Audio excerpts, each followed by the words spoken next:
देखिए आपको ये देखिए आपको देखिए अध्याय 17 है। देखिए आपको क्या अध्याय 17 तो ये मेडिवल हिस्ट्री का पार्ट 10 होगा। पार्ट 10 के अंतर्गत मेडिवल हिस्ट्री का आपके पार्ट 10 होगा। पार्ट 10 के अंतर्गत यहाँ पे हम अध्याय 17 को देखेंगे।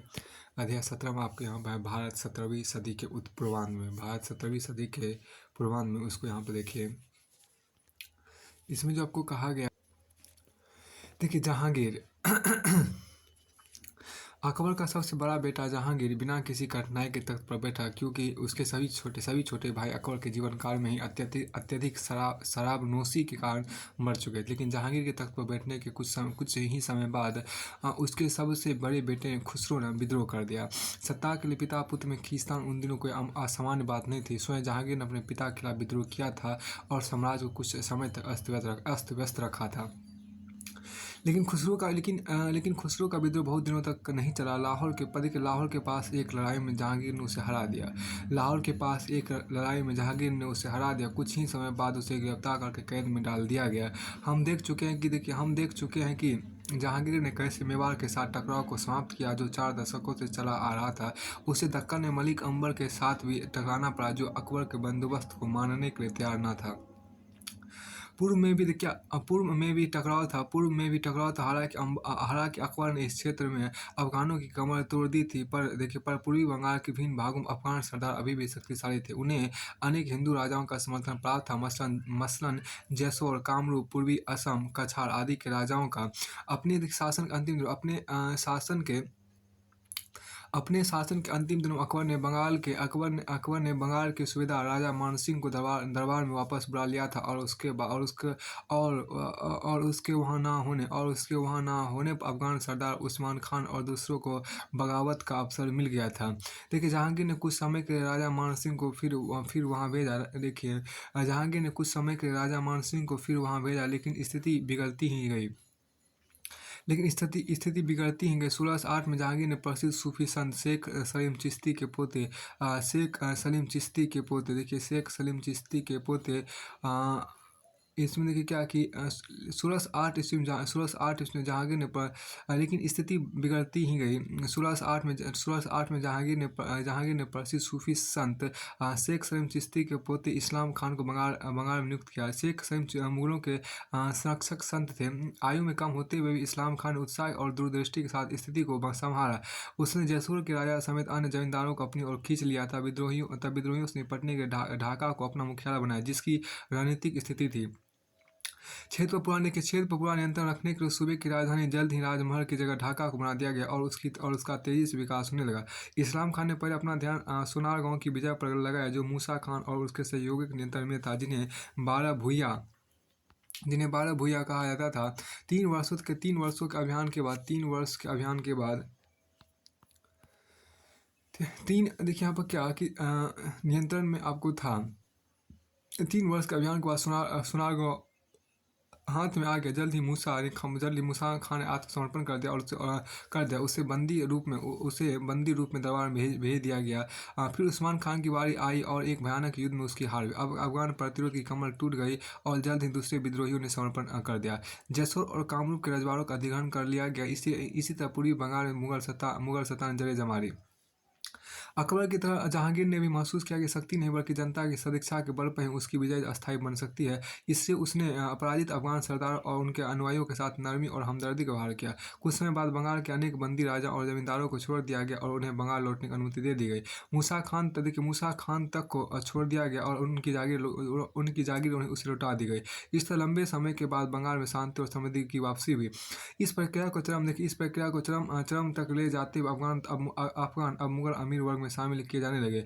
जहांगीर दौर का प्रमुख अफगान कुलीन खान ए जहां लोधी था, जिसने दक्कन में यशस्वी कार्य किया। 1622 तक जहांगीर मलिक अंबर को झुकने पर विवश कर चुका था।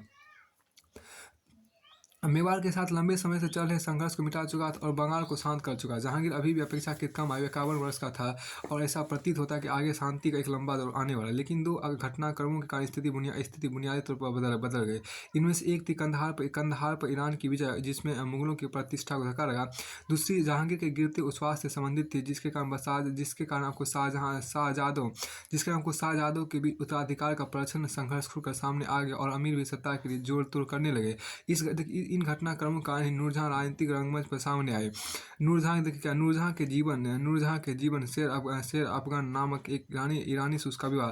नूरजहां के जीवन शेर अफगान नामक एक ईरानी से उसका विवाह। बंगाल के मुगल सूबेदार के साथ टकराव में शेर अफगान की मृत्यु। जहांगीर के एक बुजुर्ग संबंधी के यहाँ आगरा में नूरजहां का निवास और 4 साल बाद जहांगीर से उसके विवाह। 1611 ईस्वी। कहानी इतनी जानी पहचानी है कि उसके विस्तार में जाने की आवश्यकता नहीं है। गंभीर इतिहासकार यह नहीं मानते कि उसके पहले पति की मृत्यु के लिए जहांगीर जिम्मेदार थे। मीना बाजार में उससे जहांगीर की अकस्मात भेंट और उसके साथ विवाह करने में कुछ असामान्य नहीं है। कि आप नूरजहां का परिवार एक प्रतिष्ठित परिवार था और उसके पिता एतमादुद्दौला को जहांगीर ने अपने शासन के पहले वर्ष में ही संयुक्त दीवान बनाया था। खुसरो के विद्रोह में उसके एक बेटे के लिप्त होने के कारण लंबे संक्षिप्त ग्रहण के बाद एतमादुद्दौला को उसका पद लौटा दिया गया। तो इस पद पर परखे जाने और जहांगीर से नूरजहां का विवाह होने के बाद उसे ऊपर उठाकर प्रमुख दीवान बना दिया गया। परिवार के दूसरे सदस्यों को भी इस संबंध से लाभ पहुंचा और उनके मनसब बढ़ा दिए गए। एक एतमादुद्दौला योग्य, समर्थ और निष्ठावान साबित हुआ और 10 वर्ष बाद अपनी मृत्यु के समय तक राज के मामलों में उसका अच्छा खासा प्रभाव रहा। नूरजहां का भाई आसफ खां भी पढ़ा लिखा और योग्य व्यक्ति था। उसे खान ए सामा बना दिया गया। यह पद उन्हीं अमीरों को दिया जाता था जिन पर बादशाह को पूरा भरोसा होता था। उसने अपनी बेटी का विवाह खुर्रम शाहजहां से किया, जो खुसरो की बगावत और कैद के बाद अपने पिता का प्रिय बन चुका था। उसे खान ए सामा बना दिया। यह पद उन्हीं अमीरों को दिया जाता था जिन पर बादशाह को पूरा भरोसा था। इसने ये जब खान ए सामा था, उसके बाद नूरजहां के भाई की बेटी का विवाह खुर्रम शाहजहां से किया, जो खुसरो की बगावत और कैद के बाद अपने पिता का प्रिय बन चुका था। कुछ इतिहासकार का मत है कि अपने पिता और भाई के साथ तथा खुर्रम से मिलकर नूरजहां ने एक गिरोह बना लिया।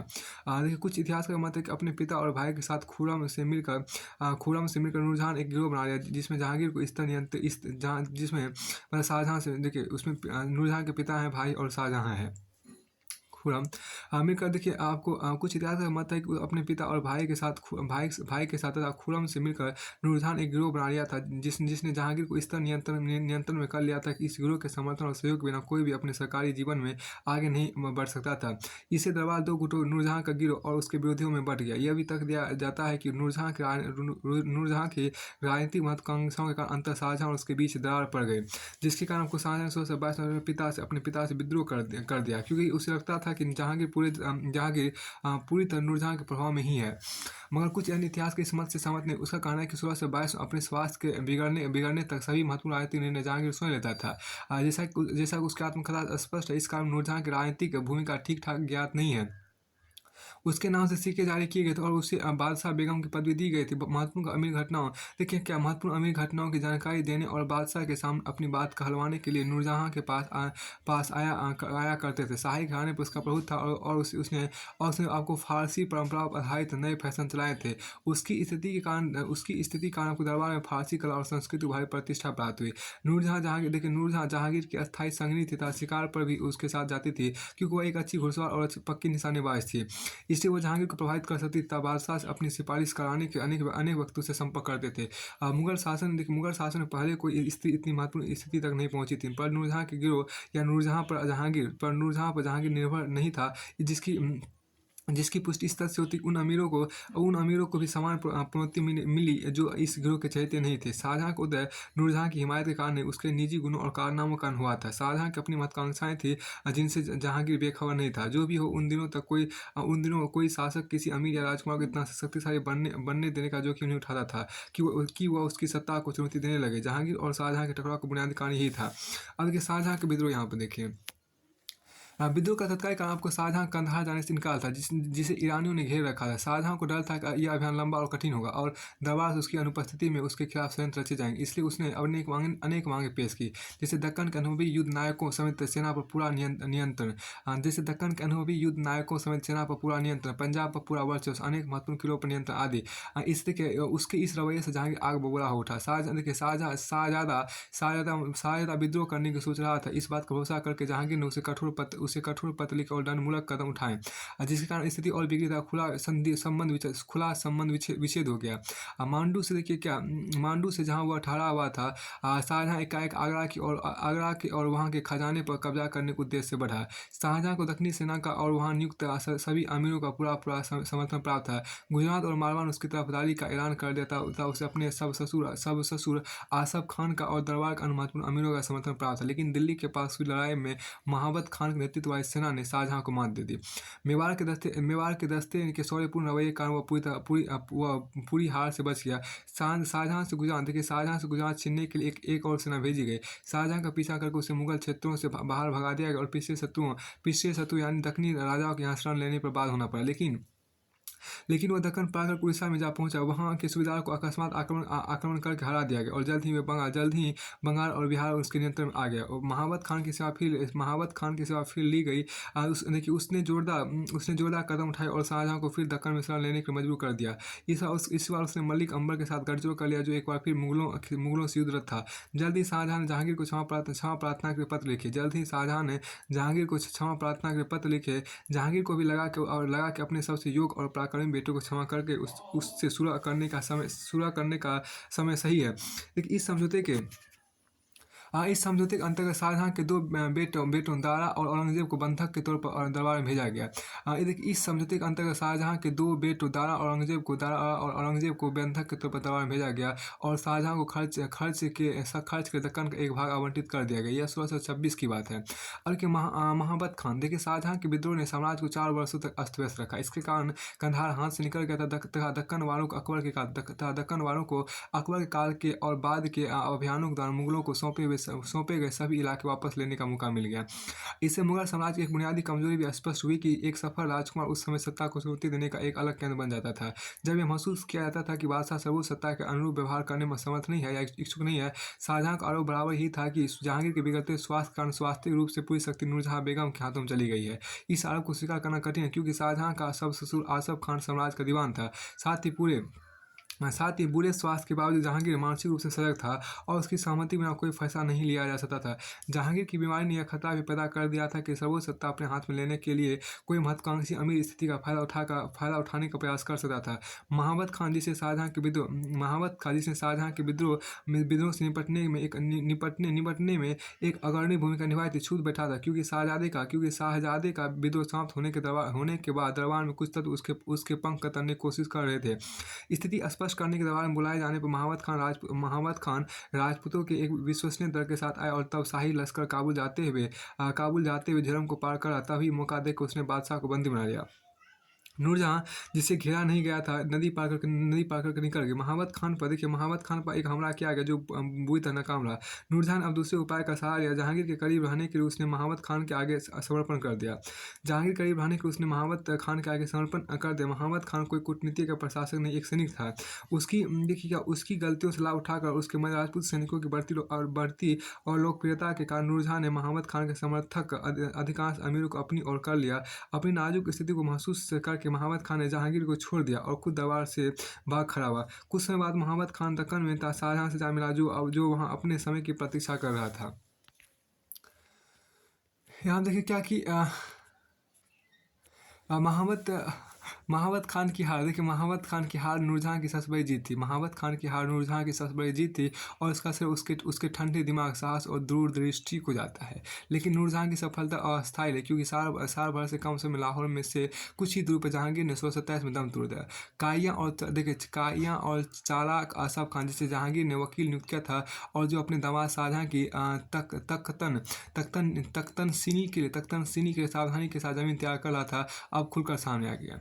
दीवान प्रमुख अमीरों और सेना के समर्थन से उसने नूरजहाँ को कैदी बनाकर रख दिया और शाहजहाँ को फौरन बुला भेजा। शाहजहाँ आगरा पहुंचा और भाई जश्न के बीच तख्त पर बैठा। इससे पहले शाहजहाँ के इशारे पर उसके गिरफ्तार भाई, रिश्ते, चचेरे भाई आदि समेत सभी उसके इससे पहले शाहजहाँ के इशारे पर उसके गिरफ्तार भाई, रिश्ते के चचेरे भाई आदि समेत उसके सभी प्रतिद्वंदी मौत के घाट उतारे जा चुके हैं। इस मिसाल ने था इससे पहले बाप के खिलाफ बेटे के विद्रोह की मिसाल ने जिसे जहांगीर ने कायम किया था और शाहजहाँ ने अपनाया था। आगे चलकर मुगलिया खानदान के लिए बड़े दुखद परिणाम पैदा किए। शाहजहाँ ने जो पौधा लगाया था उसके कड़वे फल उसे भी चखने पड़े। शाहजहाँ ने जो फल लगाया उसके कड़वे उसे भी चखने पर रही नूरजहाँ तो तख्त पर बैठने के बाद शाहजहाँ ने उससे खर्च एक निश्चित राशि का बंदोबस्त कर दिया। 18 वर्ष बाद अपनी मृत्यु तक वो एकांत जीवन जीती और लाहौर में दफनाए गए।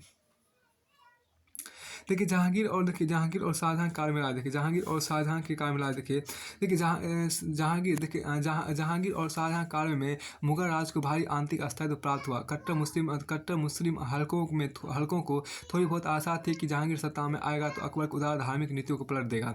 पहले तो कट्टरपंथियों से खुलकर संपर्क बनाकर उन्हें उपहार देकर जहांगीर ने उनको प्रसन्न करने का प्रयास किया। संभवतः बागी शाहजादे खुसरो का स्वागत करने के आरोप में सम्मानित सिख गुरु अर्जुन देव की घोर निंदा और उनको दी गई यंत्रणा भी इसी नीति का अंग थी। फिर भी जहांगीर ने सभी धर्मों को सम्मान और स्वतंत्रता देने की अकबरी नीति की न सिर्फ प्रशंसा की बल्कि उसे जारी भी रखा। जैसा कि वो अपनी तुजुक में कहा था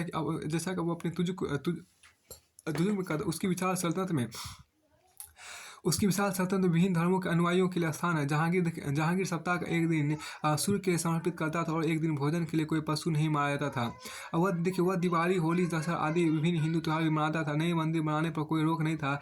जहांगीर दरवेशों, विभिन्न धर्मों के संतों से मिलने और उन्हें उपहार आदि देने में दिलचस्पी रखता था। उदाहरण के उज्जैन के पास एक गुफा में रहने वाले और वेदांत पर अधिकार रखने वाले नंगे फकीर जदरूप गोसाई से वह कई बार मिला। हालांकि उसने पुष्कर वरा की मूर्ति नष्ट कराई पर वहाँ के ब्राह्मणों को दान भी दिए। देखिए शाहजहाँ ने जिसका दौर बहुमुखी गतिविधियों का दौर था।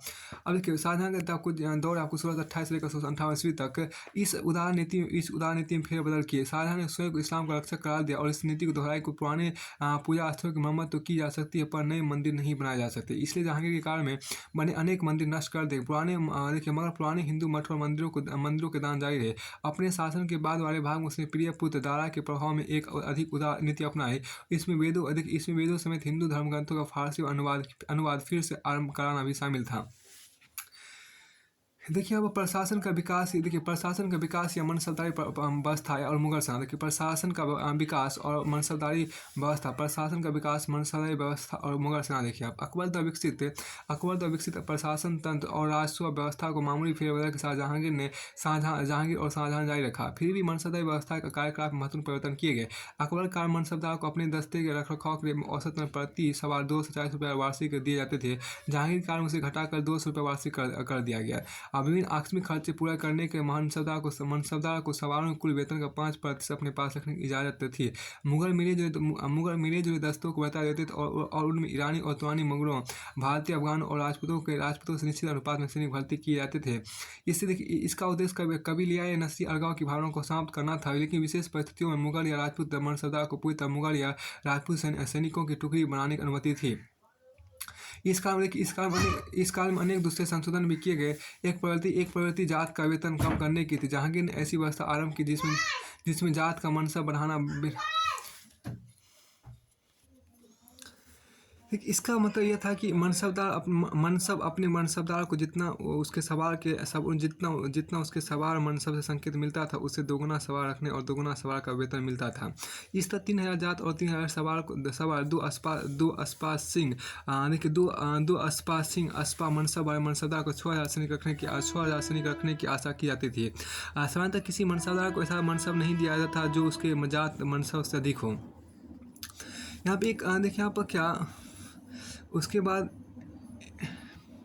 इस काल में देखिए एक बार इसको फिर से देखिए। इस काल में अनेक दूसरे संशोधन भी किए गए। एक प्रवृत्ति देखिए यहाँ पर क्या एक प्रवृत्ति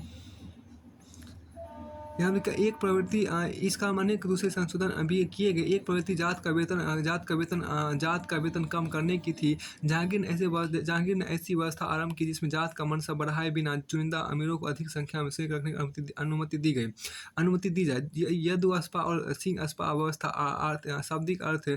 देखिए दो अस्पा और सिंह अस्पा व्यवस्था शाब्दिक अर्थ 2 या 3 घोड़ों वाले सवारों की अवस्था थी। इसका मतलब ये था कि इस मनसब वाले मनसबदार को जितना उसके सवार मनसब से संकेत मिलता था, उससे दोगुना सवार रखने और दोगुना सवार का वेतन मिलता था। इस तरह 3000 जात और 3000 सवार दो अस्पा सिंह अस्पा मनसब वाले मनसबदार से 6000 सैनिक रखने की आशा की जाती थी। समय तक किसी मनसबदार को ऐसा सवार मनसब नहीं दिया जाता था जो उसके जात मनसब से अधिक हो। देखिए शाहजहां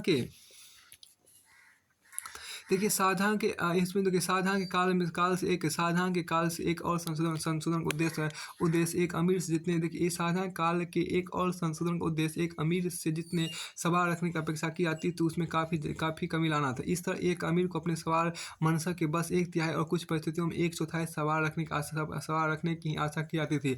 इस तरह 3000 जात तथा 3000 सवार मनसा वाले कुलीन को 1000 से अधिक सैनिक नहीं रखने पड़ते थे। लेकिन अगर उसका मनसब 3000 सवार 2 अस्पा सिंह देखिए 2 सिंह अस्पा होता था तो यह संख्या दोगुनी कर दी जाती थी, अर्थात उसे 2000 सैनिक रखने पड़ते थे। यानी कि हालांकि मनसबदारों के वेतन रुपयों में किए जाते थे। हालांकि मनसबदार के वेतन आपको रुपयों में बयान किए जाते थे, पर आमतौर पर उन्हें नकद वेतन ना देकर जागीरें दी जाती थी। मनसबदार को जागीरों को बता देते थे, क्योंकि नकद अदायगी में देरी भी हो सकती थी और कभी कभी बहुत झंझट उठाने पड़ते थे। इसके अलावा भूमि पर नियंत्रण सामाजिक प्रतिष्ठा की पहचान था। देखिए सावधानी से एक श्रेणी क्रम बनाकर और बारीकी से कामकाज के नियम तय करके मुगलों ने अमीर वर्ग को बुनियादी तौर पर नौकरशाही बना दिया। पर वे भूमि से उनका सामंती लगाव समाप्त न कर सके। जैसा कि हम देखेंगे यह मुगल अमीरों के लिए एक बहुत बड़ी दुविधा की स्थिति साबित हुई। जागीर प्रदान करने के राजस्व विभाग को एक रजिस्टर रखना पड़ता था, जिसमें विभिन्न क्षेत्रों की आकृत जमा राजस्व का संकेत दिया जाता था, पर राशि रुपयों में नाम बतलाकर दामों में बताई जाती थी और आय की गणना 40 दाम प्रति रुपये की दर से तय की जाती थी। इस दस्तावेज को जमा दामी अर्थात दाम पर आधारित आकलन कहा जाता था। जब मनसबदारों की संख्या बढ़ती गई और अनेक कारणों से राज्य को वित्तीय संसाधनों दबाव पड़ने लगे तो उपरोक्त संशोधन भी अपर्याप्त लगने लगे। वेतन में चौतरफा भारी कटौती से अमीरों में असंतोष पैदा होता था और शासक शायद ही इसका जोखिम उठा सकते थे। इसलिए श्रेणीकरण की एक नई विधि को अपनाकर उन सैनिक और घोड़ों की संख्या और घटा दी गई जो एक अमीर को अपने सवार मनसब कारण रखने पड़ते थे। मनसबदारों को वेतन माहवारी पैमाने पर तय किया गया। 10 माह, 8 माह, 6 माह या उससे भी कम, और उसी के अनुसार उनके लिए निर्धारित सवारों की संख्या भी कमी कर दी गई। इस तरह जिस मनसबदार का दर्जा 3000 जात और 3000 सवार का होता था और जो एक उपयुक्त एक तिहाई नियम के अनुसार 1000 सवार रखता था उससे अकबर द्वारा स्थापित नियम के अनुसार समय तक 2000 वो देखिए यहाँ पर क्या उसे अकबर द्वारा स्थापित नियम के अनुसार आपको 2200 घोड़े रखने पड़ते थे, लेकिन उसे 10 माह की श्रेणी रखने पर सिर्फ 1800 घोड़े और 5 माह की श्रेणी रखने पर सिर्फ 1000 घोड़े रखने पड़ते। 5 माह से कम या 10 माह से अधिक का बता शायद ही किसी को दिया जाता हो। देखिए जागीर की आय में कमी से इस मासिक पैमाने का कोई संबंध नहीं था, इसलिए कि मासिक पैमाना केवल जागीर नहीं कि नकद वेतन पाने वालों पर भी लागू किया गया। शाहजहां काल में खेती की जमीन के क्षेत्र में वृद्धि हुई।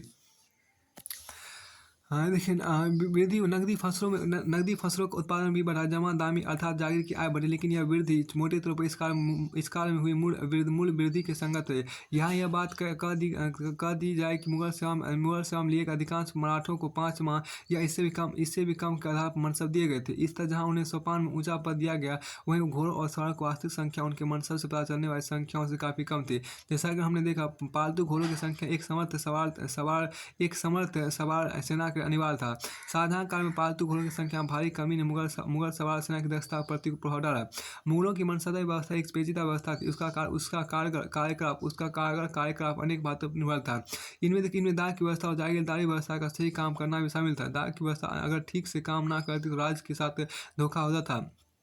अगर जमा दामी दिखाने के लिए बढ़ाई जाती तो जागीरदार को वास्तविक देय वेतन नहीं मिलता था, और वह असंतुष्ट हो जाता था या समुचित संख्या में सैनिक नहीं रखता था। कुल मिलाकर देखें तो शाहजहां के शासन का मनसदा व्यवस्था ठीक ठीक काम करती रही। कारण कि वह प्रशासन पर बहुत अधिक ध्यान देता तथा अत्यंत समर्थ व्यक्तियों को वजीरों के रूप में नियुक्त करता था। सरकारी सेवाओं के लिए सही व्यक्तियों का चयन सख्त अनुशासन और प्रोन्नति एवं पुरस्कारों के एक सुनिश्चित व्यवस्था ने मुगल अमीर वर्ग को एक निष्ठावान और कुल मिलाकर अत्यंत विश्वसनीय वर्ग बना दिया था, जिसने अपने प्रशासनिक दायित्वों और कर्तव्यों का उचित निर्वाह किया तथा साम्राज्य की रक्षा और उसका विस्तार किया। देखिए मुगल सेना, जैसा कि हमने देखा घुड़सवार मुगल सेना के प्रमुख अंग थे और उनका एक विशाल भाग मनसबदार जुटाते थे। इन मनसबदारों के अलावा मुगल बादशाह भी कुछ विशेष प्रकार के सवार रखता था जो अहदी कराते थे। इन अहदियों को अभिजात सैनिक कहा गया है और वे अन्य सैनिकों से काफ़ी अधिक वेतन पाते थे। वे बेहद भरोसेमंद सैनिक होते थे जो सीधे बादशाह द्वारा भर्ती किए जाते थे। देखिए, और उनकी हाजिरी लेने के अलग अधिकारी होते थे। एक अहदी के पास आपको 5 घोड़े भी हो सकते थे। हालांकि कभी कभी 2 अहदी एक घोड़े से काम चलाते थे। अहदियों के कर्तव्य मिले जुले होते थे। शाही दफ्तरों के अधिकांश किरानी दरबारी चित्रकार और शाही कारखानों के कारीगर इस दस्ते में शामिल थे। इस दस्ते में शामिल होते थे। इनमें से अनेक सेवकों को और शाही फरमान लाने इनमें अनेकों को सेवकों और शाही फरमान ले जाने के रूप में नियुक्त किया जाता था। शाहजहां के समय में अहदियों की संख्या 7,000 थी तथा अक्सर उन्हें मोर्चे पर भेजा जाता था, जहां सेना के विभिन्न भागों में वे अच्छी तरह बांट दिए जाते थे। उनमें से अनेक कुशल बंदूकचियों और तीरंदाजों के रूप में काम करते थे। बादशाह अहदियों के अलावा शाही अंगरक्षकों वालाशाही और हथियारबंद महल रक्षकों के एक दल भी रखता था। ये लोग घुड़सवार होते थे पर किले और राजमहल में पैदल काम करते थे। पैदल सैनिक या पियादगान का एक विशाल मगर मिला जुला समूह था। उनमें से अनेक तो बंदूकची थे और 3 से 7 रुपये मासिक वेतन पाते थे। सही अर्थ में पैदल सेना ये ही थे। लेकिन प्यादों में कुली, चाकर, संदेशवाहक, तलवारबाज, पहलवान और गुलाम भी शामिल होते थे। कि गुलामों की संख्या उतनी नहीं थी जितनी सल्तनत काल में थी। उन्हें बादशाह या किसी शहजादे के द्वारा भोजन वस्त्र दिया जाता था। कभी कभी गुलाम अहदी का पद भी हासिल कर लेते थे, लेकिन पैदल सैनिकों की स्थिति आमतौर पर मामूली ही होती थी। मुगल बादशाहों के पास जंगी हाथियों का एक बड़ा दल भी होता था और एक सुसंगठित तोपखाना भी। तोपखाने के 2 हिस्से होते थे। एक हिस्सा था भारी तोपों का। इनका प्रयोग किलों की रक्षा या किलों में दरार डालने के होता था। ये अक्सर भोंडी होती थी और इन्हें लेकर चलना कठिन होता था। दूसरा हिस्सा था हल्की तोपों का। ये बेहद गतिशील होती थी और बादशाह जब भी चाहता था यह तोपखाना उसके साथ चलता था। मुगल अपने तोपखानों में सुधार के इच्छुक थे और आरंभ तोपखानों में अनेक उस्मानी और पुर्तगाली भर्ती किए गए। औरंगजेब के समय तक मुगल तोपखाने में काफ़ी सुधार आ चुका था और इस विभाग में विदेशियों को कठिनाई से ही नौकरी मिलती थी।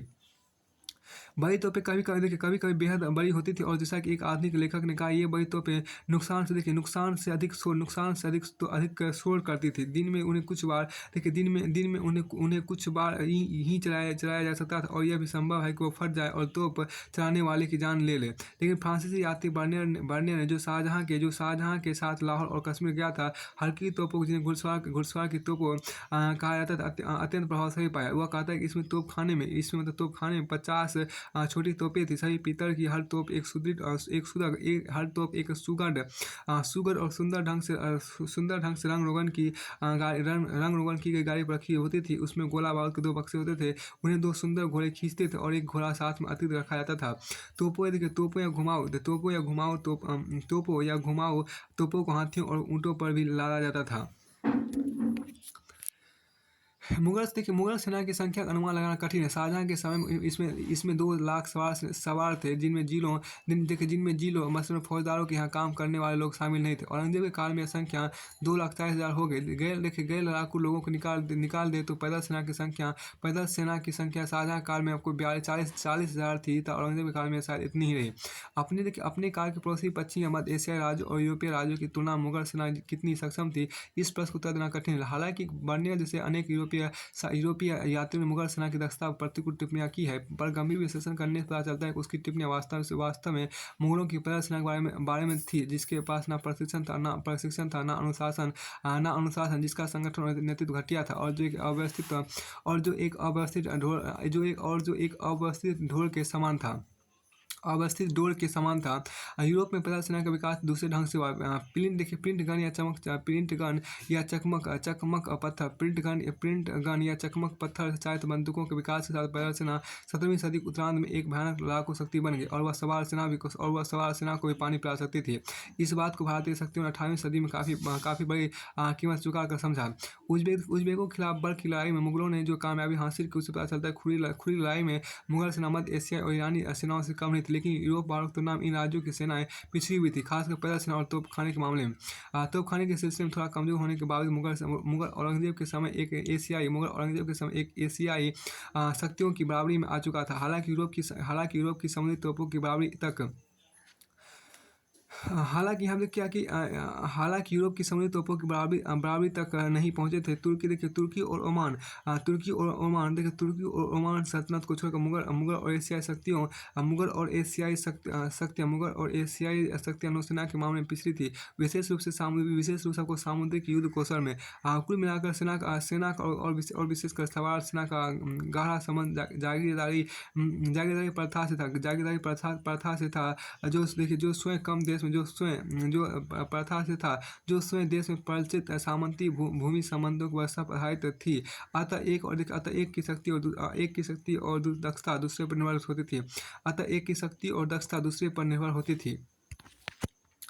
अब देखिए यहाँ पर क्या मुगल काल में आपको अध्याय 18 यहाँ देखिए मुगल काल में आर्थिक और सामाजिक जीवन यहाँ पे है। देखिए अब अध्याय 18 है मुगल काल में आर्थिक और सामाजिक जीवन। देखिए आर्थिक और सामाजिक अवस्था देखिए 17वीं सदी के अंत तक मुगल साम्राज्य अपने क्षेत्रीय प्रसार के चरम पर था, लेकिन इस काल में उसे अनेक राजनीतिक और प्रशासनिक समस्याओं का सामना करना पड़ा, जिनमें से कुछ की चर्चा हम कर चुके। आर्थिक और सामाजिक क्षेत्र में अकबर के सत्तारोहण से लेकर 17वीं सदी के अंत तक के काल को एक काल माना जा सकता है, क्योंकि इस दौर में कोई बुनियादी परिवर्तन नहीं आया। फिर भी इस काल में महत्वपूर्ण सामाजिक और आर्थिक प्रगति हुई, जिसका विश्लेषण करने की हमें कोशिश करेंगे। देखिए जीवन स्तर, ग्रामीण जीवन पद्धति और जनसमूह की बात करें, इस काल में अनेक यूरोपीय व्यापारी और यात्री भारत आए। उनमें से कुछ इस देश की आर्थिक और सामाजिक अवस्था का विवरण छोड़ गए।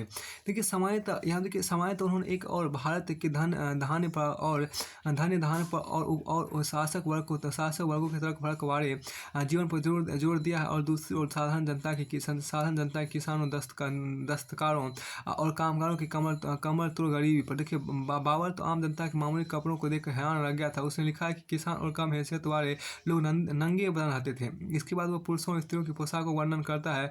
बाद के यूरोपीय यात्रियों ने उसके कथन की पुष्टि की। लार्फ पिच 16वीं सदी के अंतिम भाग में भारत आया। वह कहता है कि बनारस में लोग कमर पर बंधे जरा से कपड़े को देखिए वह कहता है, मतलब लार्फ पिच कहता है कि बनारस में लोग कमर पर बंधे जरा से कपड़े को छोड़ दे तो नंगे रहते थे। द लेथ ने लिखा है कि जाड़ों में अपने को गर्म और आरामदेह रखने के लिए कामगारों कपड़े अपर्याप्त, लेकिन पिच कहता है कि जाड़ों में लोग रुईदार लबादे और रुईदार टोप पहनते थे। ऐसी ही बातें जूते चप्पल के बारे में कही गई। निकितिन कहता है कि दक्कन के लोग नंगे पैर आते जाते थे। मोरलैंड जैसे कि एक आधुनिक लेखक ने भी कहा है, नर्मदा नदी के उत्तर में बंगाल को छोड़ कहीं भी उन्होंने जूते का जिक्र नहीं पाया। जूते जूते का जिक्र नहीं पाया। देखिए उन्होंने इसका कारण आपको चमड़े की ऊँची कीमत को ठहराया है। जहाँ तक घरों और घरेलू सामान का सवाल है, जहाँ ज़्यादा कुछ करने की आवश्यकता नहीं है। ग्रामीण जिन मिट्टी के घरों में रहते थे, वे आज के घरों से भिन्न नहीं थे। चारपाई और बाँस की चटाई को छोड़ शायद ही कुछ होता होगा, और मिट्टी के बर्तन होते थे जो गाँव का कुम्हार बनाता था। देखिए तांबा और धातु, काँसा की तस्तरियाँ और बर्तन महँगे थे, और आम तौर पर गरीब उनका उपयोग नहीं करते थे। भोजन को ले तो चावल, ज्वार, बाजरा और दालें, जिनको पेल्सेल और लेथ ने खिचड़ी कहा है, मुख्य भोजन होता था। देखिए बंगाल में तटवर्ती क्षेत्रों में मछली खाने का प्रचलन था, और प्रायद्वीप के दक्षिणी भाग में मांस खाया जाता था। उत्तर भारत में गेहूँ और खुरदरे अनाज की चापाती और साथ में दालें और हरी सब्जियां आम थी। कहा गया है कि साधारण लोग अपना मुख्य भोजन रात में करते थे, और दिन में चना चबेना करते थे।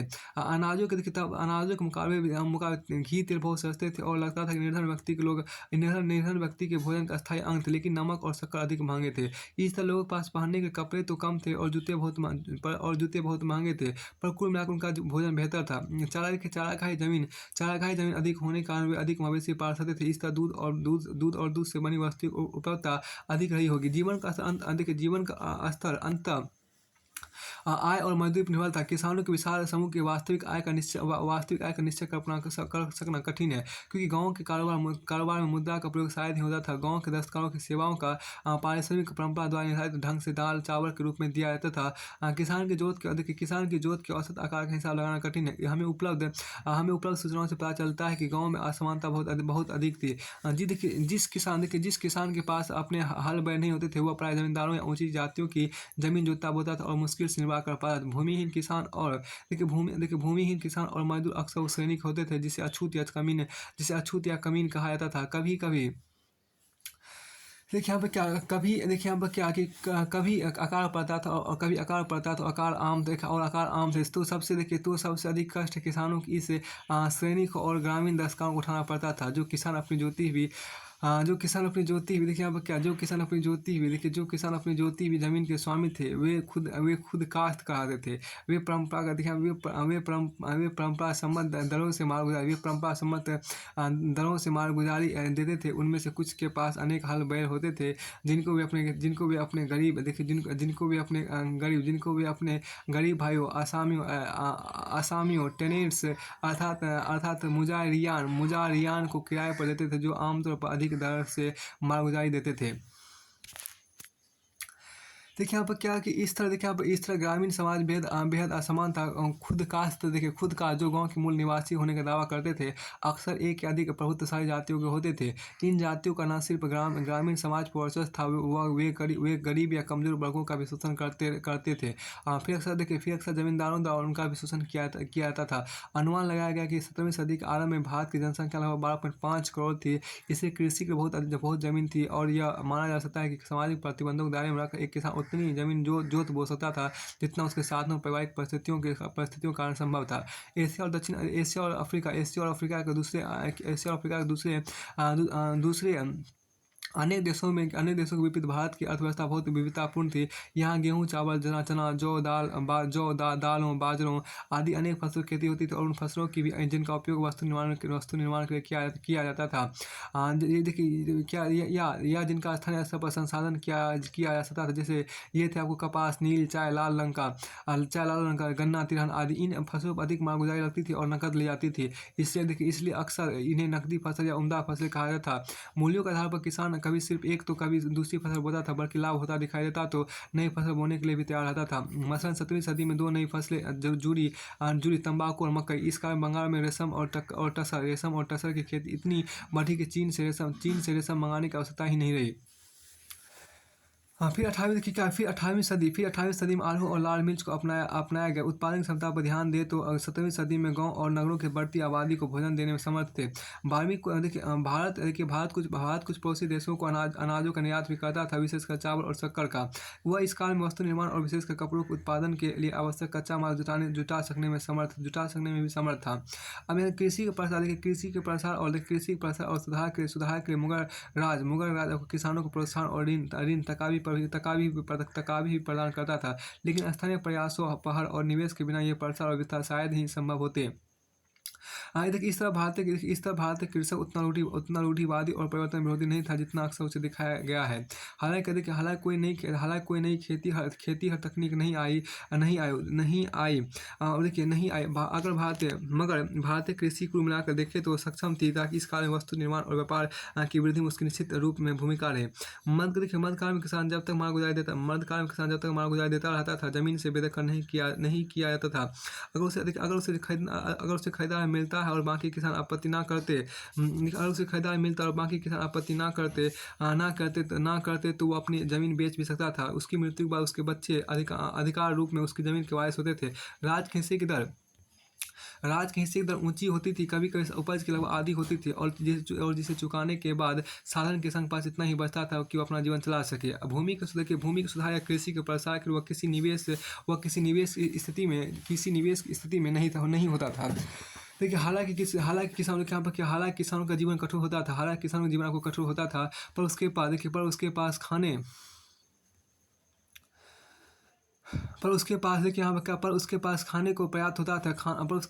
को पर्याप्त होता था, और उत्पादन एवं पुनरुत्थान की मामूली आवश्यकताएं पूरी करने के लिए भी उसके जीवन का ढाला अंशतः मौसम से और अंशतः उन रीति रिवाजों से तय होता था जिनमें मेलों, तीर्थ यात्रा और समारोह आदि का अपना स्थान था। भूमिहीनों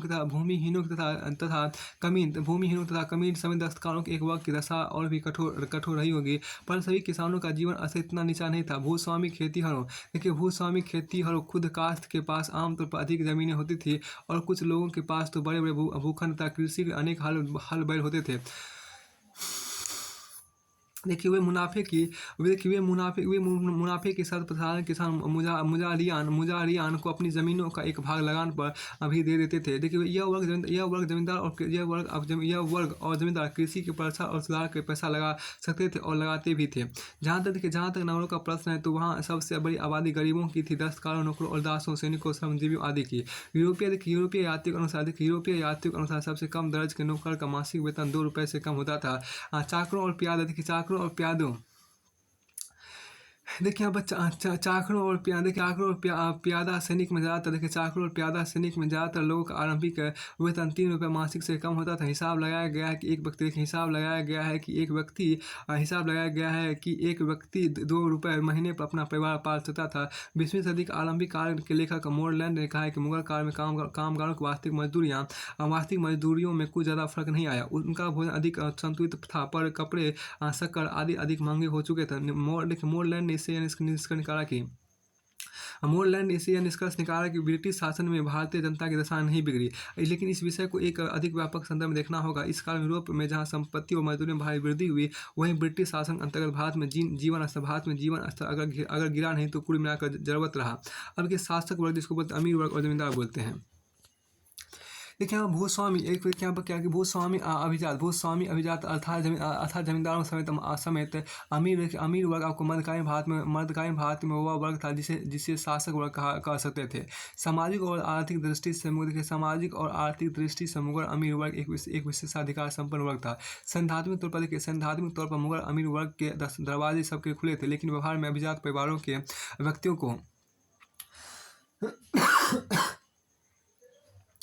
व्यक्तियों को ही यह विशेषाधिकार प्राप्त था, चाहे वह भारतीय हो या विदेशी हो। देखिए, आप आरंभ में अधिकांश मुगल अमीर मुगलों के अपने वतन के थे। तुरान एवं उसके पड़ोसी क्षेत्र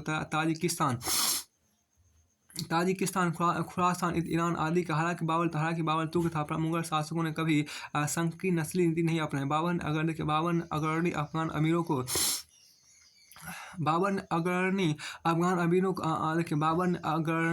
अमीरों को अपनी ओर लाने का प्रयास किया, पर वे अशांत और अविश्वसनीय साबित हुए, और जल्द ही देखिए जल्द ही दूसरी ओर हो गए। अकबर के शासनकाल तक बंगाल और बिहार में मुगलों और अफ़गानों की खींचतान जारी रही, लेकिन जहांगीर के शासनकाल में अफ़गान भी अमीर वर्ग में शामिल किए जाने लगे। शेख ज़्यादा या हिंदुस्तानी कहलाने वाले भारतीय मुसलमानों को भी सेवा में भर्ती किया जाता था। अकबर के शासनकाल से हिंदू भी नियमित आधार पर अमीर वर्ग में शामिल किया जाने लगा। उनमें सबसे बड़ा भाग राजपूतों का था। आरंभ में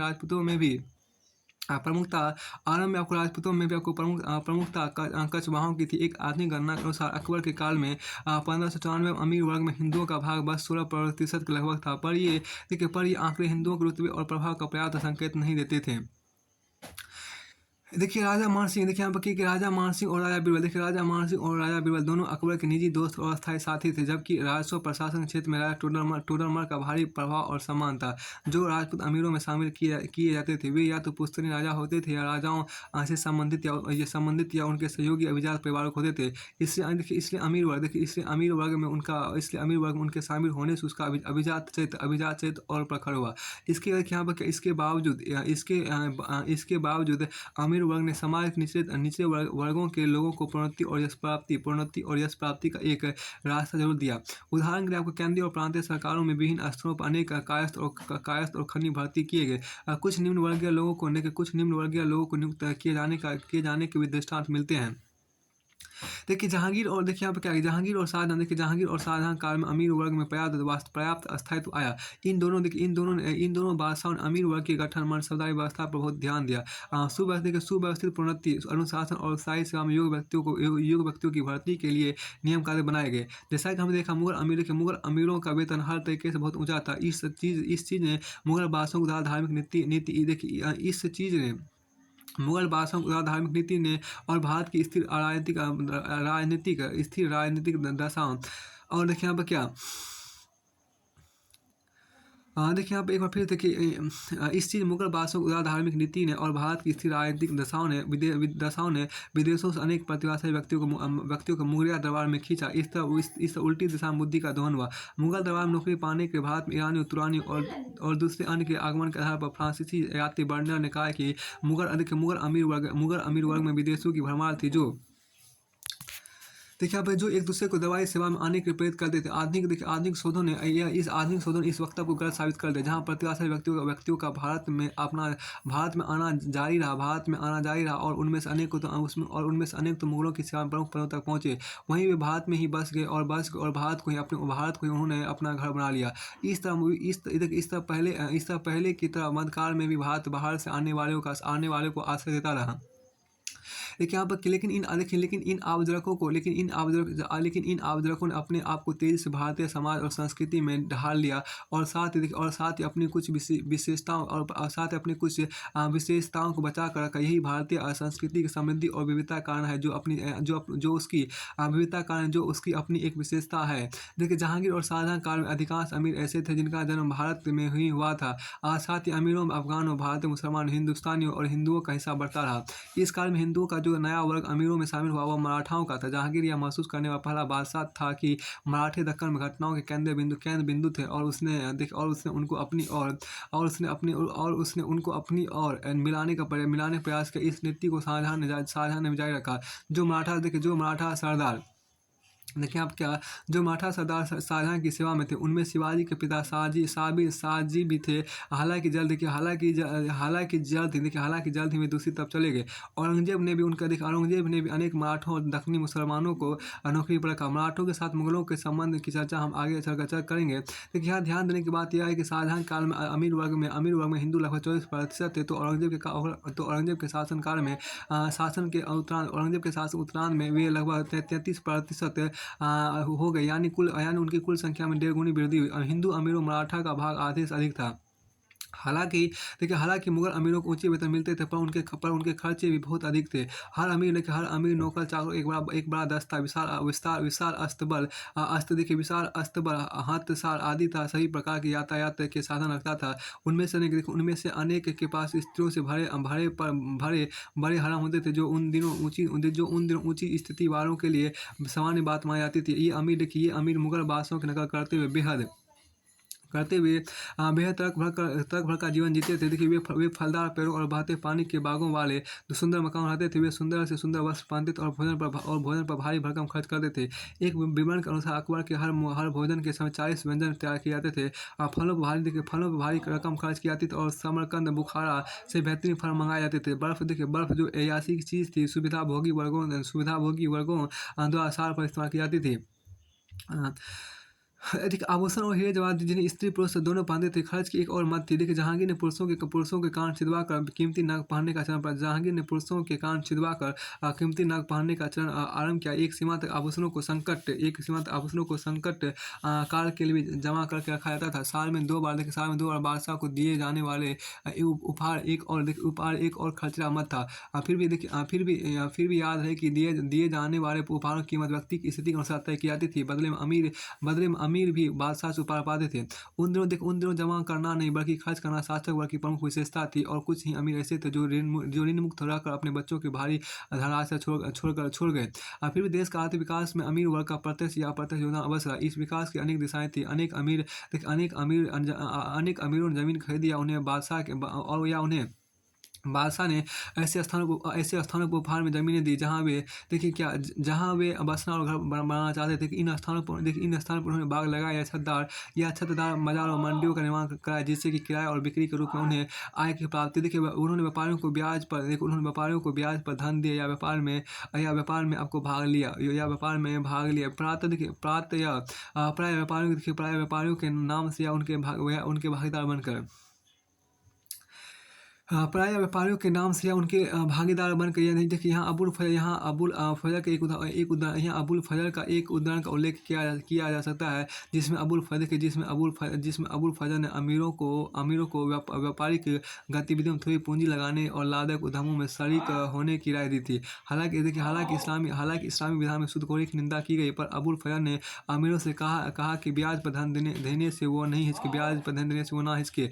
यह बात समकालीन जीवन मूल्यों को प्रतिबिंबित करती है। उस काल के व्यापारिक उद्यमों में अमीरों के भाग का ठीक-ठाक हिसाब लगा सकना आसान नहीं है। कभी-कभी कुछ अमीर बल्कि शहजादे भी कुछ मालों की खरीद बिक्री बढ़ाने या दस्तकारों और व्यापारियों को अपनी सेवाओं और मालों को सस्ता बेचने पर मजबूर करने के अपने पद का दुरुपयोग करते थे। लेकिन ऐसी मिसालें इतनी अधिक ना थी कि व्यापार, वाणिज्य और दस्तकारों के उत्पादन पर गंभीर प्रभाव पड़ता। सूरत के एक अंग्रेज फैक्टर ने 1614 में कहा था कि छोटे-बड़े सभी लोग व्यापारी हैं। शाहजादियों और बेगमों समेत शाही परिवार के सदस्य भी न सिर्फ विदेशी जहाज पर माल भेजते थे और मंगवाते थे बल्कि व्यापार के लिए जहाज भी खरीदते थे। और औरंगजेब के काल के अग्रणी अमीर मीर जुमरा के पास जहाज़ों की बेड़ा था, जो फारस, अरब और दक्षिण पूर्व एशियाई देशों से लंबा चौड़ा व्यापार चाहता था। व्यापार से धन पाने का लोभ इतना बढ़ चुका था कि औरंगजेब के मुख्य काजी तक के अच्छे खासे व्यापारिक उद्यम थे, जिनको वह बादशाह सिपाही रखने की कोशिश करता था। फिर देखिए इस तरह मुगल अमीरों के नए आसान देखिए इस तरह मुगल अमीरों की कई आसान विशेषताएं थी। अक्सर नस्ली आधार पर विभाजित होते हुए भी वे विभिन्न क्षेत्रों और धर्मों का प्रतिनिधित्व करने वाले एक सुसंगठित शासक वर्ग के सदस्य थे। इस वर्ग में आपको चित्रकार और संगीतकारों, कवियों, फारसी और हिंदी दोनों और विद्वानों को संरक्षण देकर एक समृद्ध संस्कृति बढ़ावा देने का प्रयास किया। यद्यपि मुगल अमीर वर्ग का चरित्र मूलतः सामंती था, क्योंकि भूमि उसकी आय का प्रमुख स्रोत थी। फिर भी उसमें नौकरशाही तत्वों की अनेक विशेषताएं विकसित हुई। वो अधिकाधिक व्यापारोन्मुखी और धन प्रेमी बनता गया। इस तरह मुगल राज और शासक वर्ग भारत का आर्थिक विकास में बाधक नहीं रही। यह विकास अपने आप में क्या भारत को पूंजीवाद की ओर ले जा सकता था, यह मात्र अनुमान का विषय है, जिसमें हम नहीं पड़ेंगे। देखिए हमारा मुख्य सरोकार यह देखना है कि इस काल में अर्थव्यवस्था की बराबर वृद्धि हो रही थी या नहीं, और विकास की दिशा क्या थी। कि 17वीं सदी में अमीर वर्ग की संख्या में तीव्र वृद्धि, विभिन्न समूह व्यक्तियों और वर्गों के आपसी तनाव तथा जागीरदारी व्यवस्था के कार्यकलाप के संकट में औरंगजेब और उसके उत्तराधिकारियों के शासनकाल में अमीर वर्ग के अनुशासन और कामकाज पर प्रतिकूल प्रभाव डाला। बाद के एक अध्याय में इनमें से कुछ पक्षों की चर्चा और विस्तार से की जाएगी। देखिए जमींदार और ग्रामीण अभिजात। देखिए अबुल फजल और दूसरे समकालीन लेखकों रचनाओं से स्पष्ट है कि भूमि का व्यक्तित्व स्वामित्व भारत में बहुत पुराना है। देखिए भूमि के स्वामित्व का अधिकार मुख्यतः वंश आधारित था, लेकिन भूमि के स्वामित्व के नए अधिकार बराबर पैदा होते रहते थे। परंपरा यह थी कि जो व्यक्ति किसी भूमि पर पहले पर कृषि करता वह उस भूमि का स्वामी माना जाता था। मध्यकाल में देखिए, मध्यकाल में बहुत बंजर जंगल बहुत मध्यकाल में बहुत बंजर बंजर जमीन उपलब्ध थी। उद्यमी व्यक्तियों के किसी समूह के लिए उद्यमी व्यक्ति के किसी समूह के लिए एक नया गांव बसाना या किसी गांव की बंजर जमीनों को कृषि योग्य बनाना और इन जमीनों का मालिक बन जाना कुछ कठिन कार्य नहीं था। कृषि की जमीनों के स्वामी होने के अलावा जमींदारों को एक अच्छे खासे वर्ग को अनेक गांवों से मालगुजारी की वसूली का पुश्तैनी अधिकार प्राप्त था। इसे उसका तालुका या उसकी जमींदारी कहा जाता था। मालगुजारी यहाँ पे क्या कि मालगुजारी वसूल करने के बदले जमींदार उसमें से एक हिस्सा पाता था, जो कुछ क्षेत्रों में 25% तक से जाती थी। जमींदार अपनी जमींदारी में आने वाली सभी जमीनों का स्वामी नहीं होता था। जमीन पर वास्तव में खेती करने वाले किसान जब तक मालगुजारी देते रहते थे, वे बेदखल नहीं किए जा सकते थे। इस देखिए यहाँ पर इस तरह जमीन में जमींदारों और किसानों के अपने अपने वर्षानुगत अधिकार थे। जमींदारों के ऊपर राजा होते थे, जो छोटे बड़े भूखंडों के स्वामी होते तथा उन्हें कम या अधिक आंतरिक स्वायत्तता प्राप्त होती थी। इन राजाओं की अधीनता की स्थिति पर जोर देने के फारसी लेखकों ने उन्हें भी जमींदार कहा, पर उनकी स्थिति मालगुजारी वसूल करने वाले जमींदारों से ऊपर थी। इस तरह ग्रामीण समाज समेत मध्यकालीन समाज अत्यधिक खंडित अथवा सोपानबद्ध था।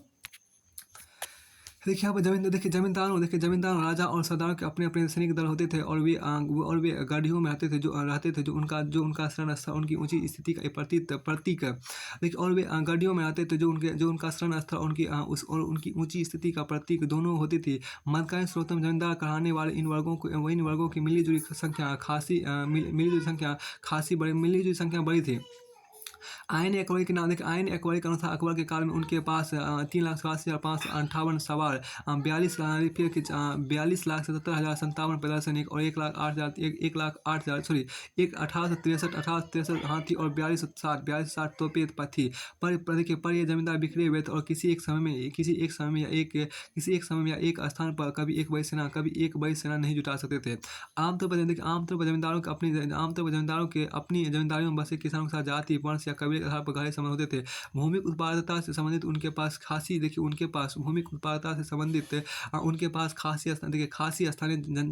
स्थानीय जानकारी भी होती थी। जमींदार वर्ग बहुसंख्य शक्तिशाली था तथा ये पूरे देश में देशमुख पाटिल नायक आदि भी नामों से पाए जाते थे। इस तरह किसी भी केंद्रीय सत्ता को उनको उपेक्षित करना या विमुख करना संभव नहीं था। जमींदारों के जीवन स्तर के बारे में कुछ भी कह सकना कठिन है। अमीरों की तुलना में उनकी आय सीमित थी। छोटे जमींदारों का जीवन तो कमोबेश किसानों जैसा ही रहा होगा, लेकिन बड़े जमींदारों का जीवन स्तर छोटे राजा और अमीरों के आसपास रहा होगा। अधिकांश जमींदार देहातों में रहते थे, एक प्रकार के ढीले ढाले बिखरे हुए स्थानीय अभिजात थे। जमींदारों को जमीन पर नियंत्रण के लड़ने वाले और अपने वर्चस्व वाले क्षेत्रों में किसान का शोषण करने वाले व्यक्ति मानना सही नहीं होगा। अनेक जमींदारों के लिए अपनी जमींदारी की भूस्वामी कृषक जातियों के साथ गहरे जातिगत और नातेदारी के संबंध होते थे। अनेक जमींदारों के अपनी जमींदारी की भूस्वामी कृषक जातियों के साथ गहरे जातिगत और नातेदारी के संबंध होते थे। ये जमींदार सामाजिक मानदंड ही तय नहीं करते, बल्कि नए गांव बसाने या कृषि का प्रसार और सुधार करने के लिए पूंजी और संगठन भी प्रदान करते थे। मध्यकालीन तबका की बात यहाँ पर की गई है। देखिए, मध्यकालीन तबका यहाँ पर है। भारत में देखिए यहाँ पर मध्यकालीन तबका की बात करते हैं। मध्यकालीन भारत में कोई मध्य वर्ग था या नहीं। देखिए, मध्यकालीन भारत में कोई मध्य वर्ग था या नहीं। देखिए, इस पर काफ़ी बहस हो चुकी है। तो बर्नियर कहता है कि भारत में कोई मध्य स्थिति बर्नियर कहता था कि भारत में कोई मध्य स्थिति नहीं थी। एक व्यक्ति या तो बेहद अमीर होता था या फटेहार जीता था। लेकिन इस कथन से सहमत होना संभव नहीं है। संभव नहीं है। अगर मध्य वर्ग का अर्थ व्यापारी और दुकानदार ले तो भारत में धनी व्यापारियों और सौदागरों का एक बड़ा वर्ग मौजूद था, और उनमें से कुछ तो उन दिनों संसार के सबसे धनी सौदागरों में गिने जाते थे। इन सौदागरों को परंपरासम्मत अधिकार भी प्राप्त, जैसे जानमाल की सुरक्षा का अधिकार, और पर उन्हें किसी नगर के प्रशासन का अधिकार नहीं था। यूरोप में सौदागरों ने विशेष परिस्थितियों में इससे अधिकार प्राप्त किए थे। साथ ही जब किसी विशाल क्षेत्रों वाले मौजूद राज्यों का उदय होता था, जैसा कि फ्रांस और ब्रिटेन हुआ, तो इन अधिकारों में काट छांट भी हो जाती थी। देखिए अगर मध्य वर्ग का अर्थ ऐसा समूह है जिसका जीवन स्तर अमीरों और गरीबों के बीच का था, तो मुगल भारत में ऐसे बड़े बड़े समूह मौजूद थे। इनमें छोटे मनसबदार मामूली दुकानदार शामिल थे, और उस्ताद कारीगरों का एक छोटा सा मगर महत्वपूर्ण समूह भी शामिल था। देखिए इसमें पेशेवर वर्ग भी शामिल था। हकीम अग्रणी संगीतकार और कलाकार, इतिहास का विद्वान, काजी और धर्मशास्त्री तथा विशाल और उदीयमान मुगल प्रशासन तंत्र को चलाने वाले छोटे कारिंदे या कलम नवीस या कलमन विसों की एक बड़ी तादाद। देखिए छोटे हाकिमों को आमतौर पर नकद वेतन दिया जाता था, और वे भ्रष्ट उपायों से अपनी आय को थोड़ा सा बढ़ा लेते थे। बहुत से व्यक्तियों को निर्वाह के लिए जमीन के छोटे छोटे टुकड़े दे दिए जाते थे, विशेषकर विद्वानों और धर्माचार्यों आदि को। ऐसे भूमिदान को मुगल शब्दावली मदद ए मास और राजस्थान में आपको शासन कहते थे। मुगल बादशाह अरब आस्थानी शासक और जमींदार भी थे, यहाँ तक कि अमीर भी ऐसे दान देते थे। हालांकि हर शासक द्वारा इन दानों का नवीनीकरण आपको आवश्यक था। हालांकि हर शासक द्वारा इन दानों का नवीनीकरण आवश्यक था, पर व्यवहार में वे अक्सर पुस्तनी हो जाते थे। ये समूह अक्सर ग्रामीण अभिजात वर्ग के अंग बन जाते थे, तथा ग्राम और नगर के बीच की कड़ी थी। अक्सर लेखक, इतिहासकार और धर्मशास्त्री इसी वर्ग के होते थे। ये मध्यवर्ती तबका कोई वर्ग नहीं था, क्योंकि विभिन्न समूहों के हित अलग अलग होते थे। इनमें विभिन्न धार्मिक समूह और जातियों के लोग शामिल होते थे। देखिए व्यापार और वाणिज्य का संगठन देखिए भारत के व्यापारी वर्ग बहुसंख्य पूरे देश में फैले हुए सुसंगठित और बेहद पेशेवर था। अगर कुछ लंबी दूरी के अंतर क्षेत्रीय व्यापार में सिद्धहस्त थे, तो कुछ स्थानीय खुदरा व्यापारी में पहले वालों को सेठ, बोहरा या मोदी था। दूसरे वालों को व्यापारी या बनी कहा जाता था। दूसरे वस्तुओं का खुदरा व्यापार करने के अलावा बनी गांव और कस्बों में अपने गुमास्ते बिठाते थे, जिनकी सहायता से वे अनजानों और नकदी फसलों को खरीदते थे। बंजारे नाम से ऐसे व्यापारियों की एक और श्रेणी थी, जो थोक माल को एक स्थान दूसरे स्थान तक ले जाने में सिद्धहस्त थी। देखिए बंजारी लंबी दूरियां तय करते थे, और कभी कभी तो हजारों बैलों पर अनाज, दालें, घी, नमक आदि लाद कर चलते थे। कपड़े, रेशम आदि कीमती वस्तुओं को ऊँटों या खच्चरों या गाड़ियों पर लादा जाता था। लेकिन नदियों के रास्ते नाव पर भारी मालों की ढुलाई सस्ती पड़ती थी। जल मार्गों के रास्ते देखिए जल मार्गों के रास्ते नाव पर यातायात और समुद्र तटों के किनारे व्यापार आज की अपेक्षा अधिक विकसित है। आज खाद्य पदार्थ और अनेक प्रकार के कपड़ों का व्यापार इस काल के अंतर क्षेत्रीय व्यापार के सबसे महत्वपूर्ण वस्तुएं थी। देखिए बंगाल शक्कर और चावल का तथा मलमल और रेशम के वस्तुओं का भी निर्यात करता था। कोरोमंडल तट कपड़ा उत्पादन का केंद्र बन चुका था, तथा वह गुजरात के साथ भारी व्यापार करता था। तट के किनारे भी दक्कन पार करके भी गुजरात विदेशी मालों का प्रवेश बिंदु था। वह उत्तर भारत को बारीक कपड़े और रेशम पटोला भेजता था। बुरहानपुर और आगरा उत्तर भारत देखिए यहाँ पर क्या बुरहानपुर और आगरा उत्तर भारत में व्यापार के दो प्रमुख केंद्र थे। वहीं देखिए वहाँ बंगाल से अनाज और रेशम था। मालाबार से काली मिर्च भी पहुँचती। उत्तर भारत विरासत की वस्तुओं का आयात करता था, और नील एवं अनाजों का निर्यात करता था। हस्तशिल्प उत्पादन एक और केंद्र लाहौर था। देखिए वह कश्मीर में बनी विरासत की वस्तुओं, सालों, कालीनों आदि का वितरण केंद्र भी था। पंजाब और सिंध के मार्ग सिंधु नदी के रास्ते बाहर भेजे जाते थे। लाहौर का एक और काबुल और कंधार के साथ दूसरी ओर दिल्ली और आगरा के साथ घनिष्ठ व्यापारिक संबंध था। इस तरह हम देखते हैं कि भारत का अंतर क्षेत्रीय व्यापार सिर्फ विलासिता की वस्तु को लेकर नहीं था। इन मालों की आवाजाही एक पेचीदा तंत्र के जरिए होती थी, जो थोक व्यापारियों को सौदागरों से फिर नीचे की ओर गुमास्तों, एजेंटों और कमीशनखोरों, दलालों के जरिए क्षेत्रीय और स्थानीय स्तर से जोड़ती थी। देखिए 17वीं सदी में जो डच और अंग्रेज व्यापारी गुजरात आए, उन्होंने भारतीय व्यापारियों को सक्रिय और जागरूक बना पाया। लेकिन अंदरूनी खबरों के लिए जमकर मुकाबला चलता था, और देश के किसी भाग में वस्तुओं की जब मांग पैदा होती थी तो उसे तेजी से पूरा किया जाता था।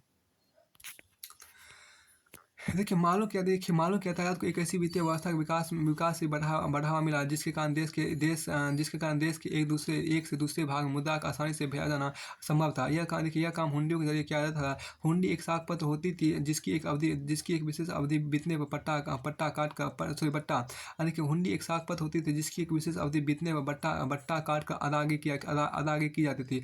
हुंडियों में प्रायः बीमा भी शामिल होता था जो मालों के मूल्य मंजिल यातायात के साधन स्थल नदी या समुद्र आदि के आधार पर अलग-अलग दरों से वसूल किया जाता था। जो जो सराफ मुद्रा के विनिमय में सिद्धहस्त थे, वे ही हुंडियों का कारोबार करते थे। इस प्रक्रिया में वे निजी बैंकों की तरह काम करते थे। देखिए वे अमीरों की जमा राशि रखते थे और उसे उधार पर चलाते थे। हुंडियों के द्वारा वे साख क्रेडिट प्रदान करते थे जो परिचालन में मुद्रा की कमी को पूरा करता था। क्योंकि सौदागर अपनी मंजिल पर माल बेचने के बाद अपनी हुंडी को भुना सकता था। इस तरह मुद्रा की आवाजाही में जो हमेशा जोखिम से भरी होती थी कमी आई। देखिए विरजी भोरा जैसे धनी व्यापारियों ने भारत के विभिन्न भागों में तथा पश्चिम एवं दक्षिण पूर्व एशिया में भी अपनी कोठियाँ कायम कर ली। तब हुंडियों की व्यवस्था और भी अच्छी हो गई। तब हुंडियों की व्यवस्था और भी अच्छी हो गई। देखिए भारत का व्यापारी समुदाय किसी एक जाति या धर्म का नहीं था। भारत का व्यापारी समुदाय किसी एक जाति या धर्म का नहीं था। यहाँ देखिए गुजराती सौदागरों में हिंदू, जैन और मुस्लिम जो अधिकतर बाहर बोहरे थे शामिल थे। देखिए राजस्थान में ओसवाल और माहेश्वरियों और अग्रवालों को मारवाड़ी कहा जाने लगा था। पश्चिम एशिया से हम क्या देखिए हम पश्चिम एशिया से स्थलीय व्यापार मुल्तानियों, अफगान और खन्नियों के हाथ में था। 18वीं सदी में आपको मारवाड़ी महाराष्ट्र और बंगाल तक फैल गए। कोरोमंडल तट के सेट्टी और मालाबार के मुस्लिम व्यापारी भारतीय और अरब दोनों दक्षिण भारत के सबसे महत्वपूर्ण व्यापारी समुदाय थे। भारत के व्यापारी समुदाय विशेषकर बंदरगाही नगरों में कुछ सबसे धनी व्यापारी भी थे जिनकी धन और शक्ति की तुलना यूरोप के सौदागर राजाओं से की जा सकती थी। उदाहरण के लिए आपको सूरत के व्यापार पर अनेक दशकों तक विरजी बोहरा का वर्चस्व था। उसके पास जहाज एक भारी बेड़ा था और उसे अपने समय के सबसे धनी लोगों में गिना जाता था। 1718 में अपनी मृत्यु के पश्चात मतलब ये बोहरा मर गया। 1718 में यहाँ देखिए 1718 में विरजी बोरा के मरने के पश्चात अब्दुल गफ्फूर बोहरा अपने पीछे 55 लाख रुपए नकद और माल असबाब तथा 17 समुद्री जहाजों की बेड़ा छोड़ गया था। इसी तरह कोरमंडल तट के मलय चेट्टी, काशी बिरला और सुचा रामा चेट्टी के भेद धनी समझे जाते तथा भारत और विदेशों में उनके लंबे चौड़े कारोबार थे। आगरा, दिल्ली, बालासोर, उड़ीसा और बंगाल में भी अनेक धनी सौदागर थे। इनमें से कुछ सौदागर तो ट्रक भरक का जीवन जीते थे और चार धार में अमीरों की रक्षा करते थे। यूरोपीय यात्रियों ने ऐसे फलावदार और मजबूत मकानों का उल्लेख किया है जिनमें दिल्ली और आगरा के धनी सौदागर रहते थे। लेकिन मामूली व्यापारी अपनी दुकानों के ऊपर बने मकान रहते थे। देखिए फ्रांसीसी यात्री बर्नियर कहता है कि फ्रांसीसी यात्री बर्नियर कहता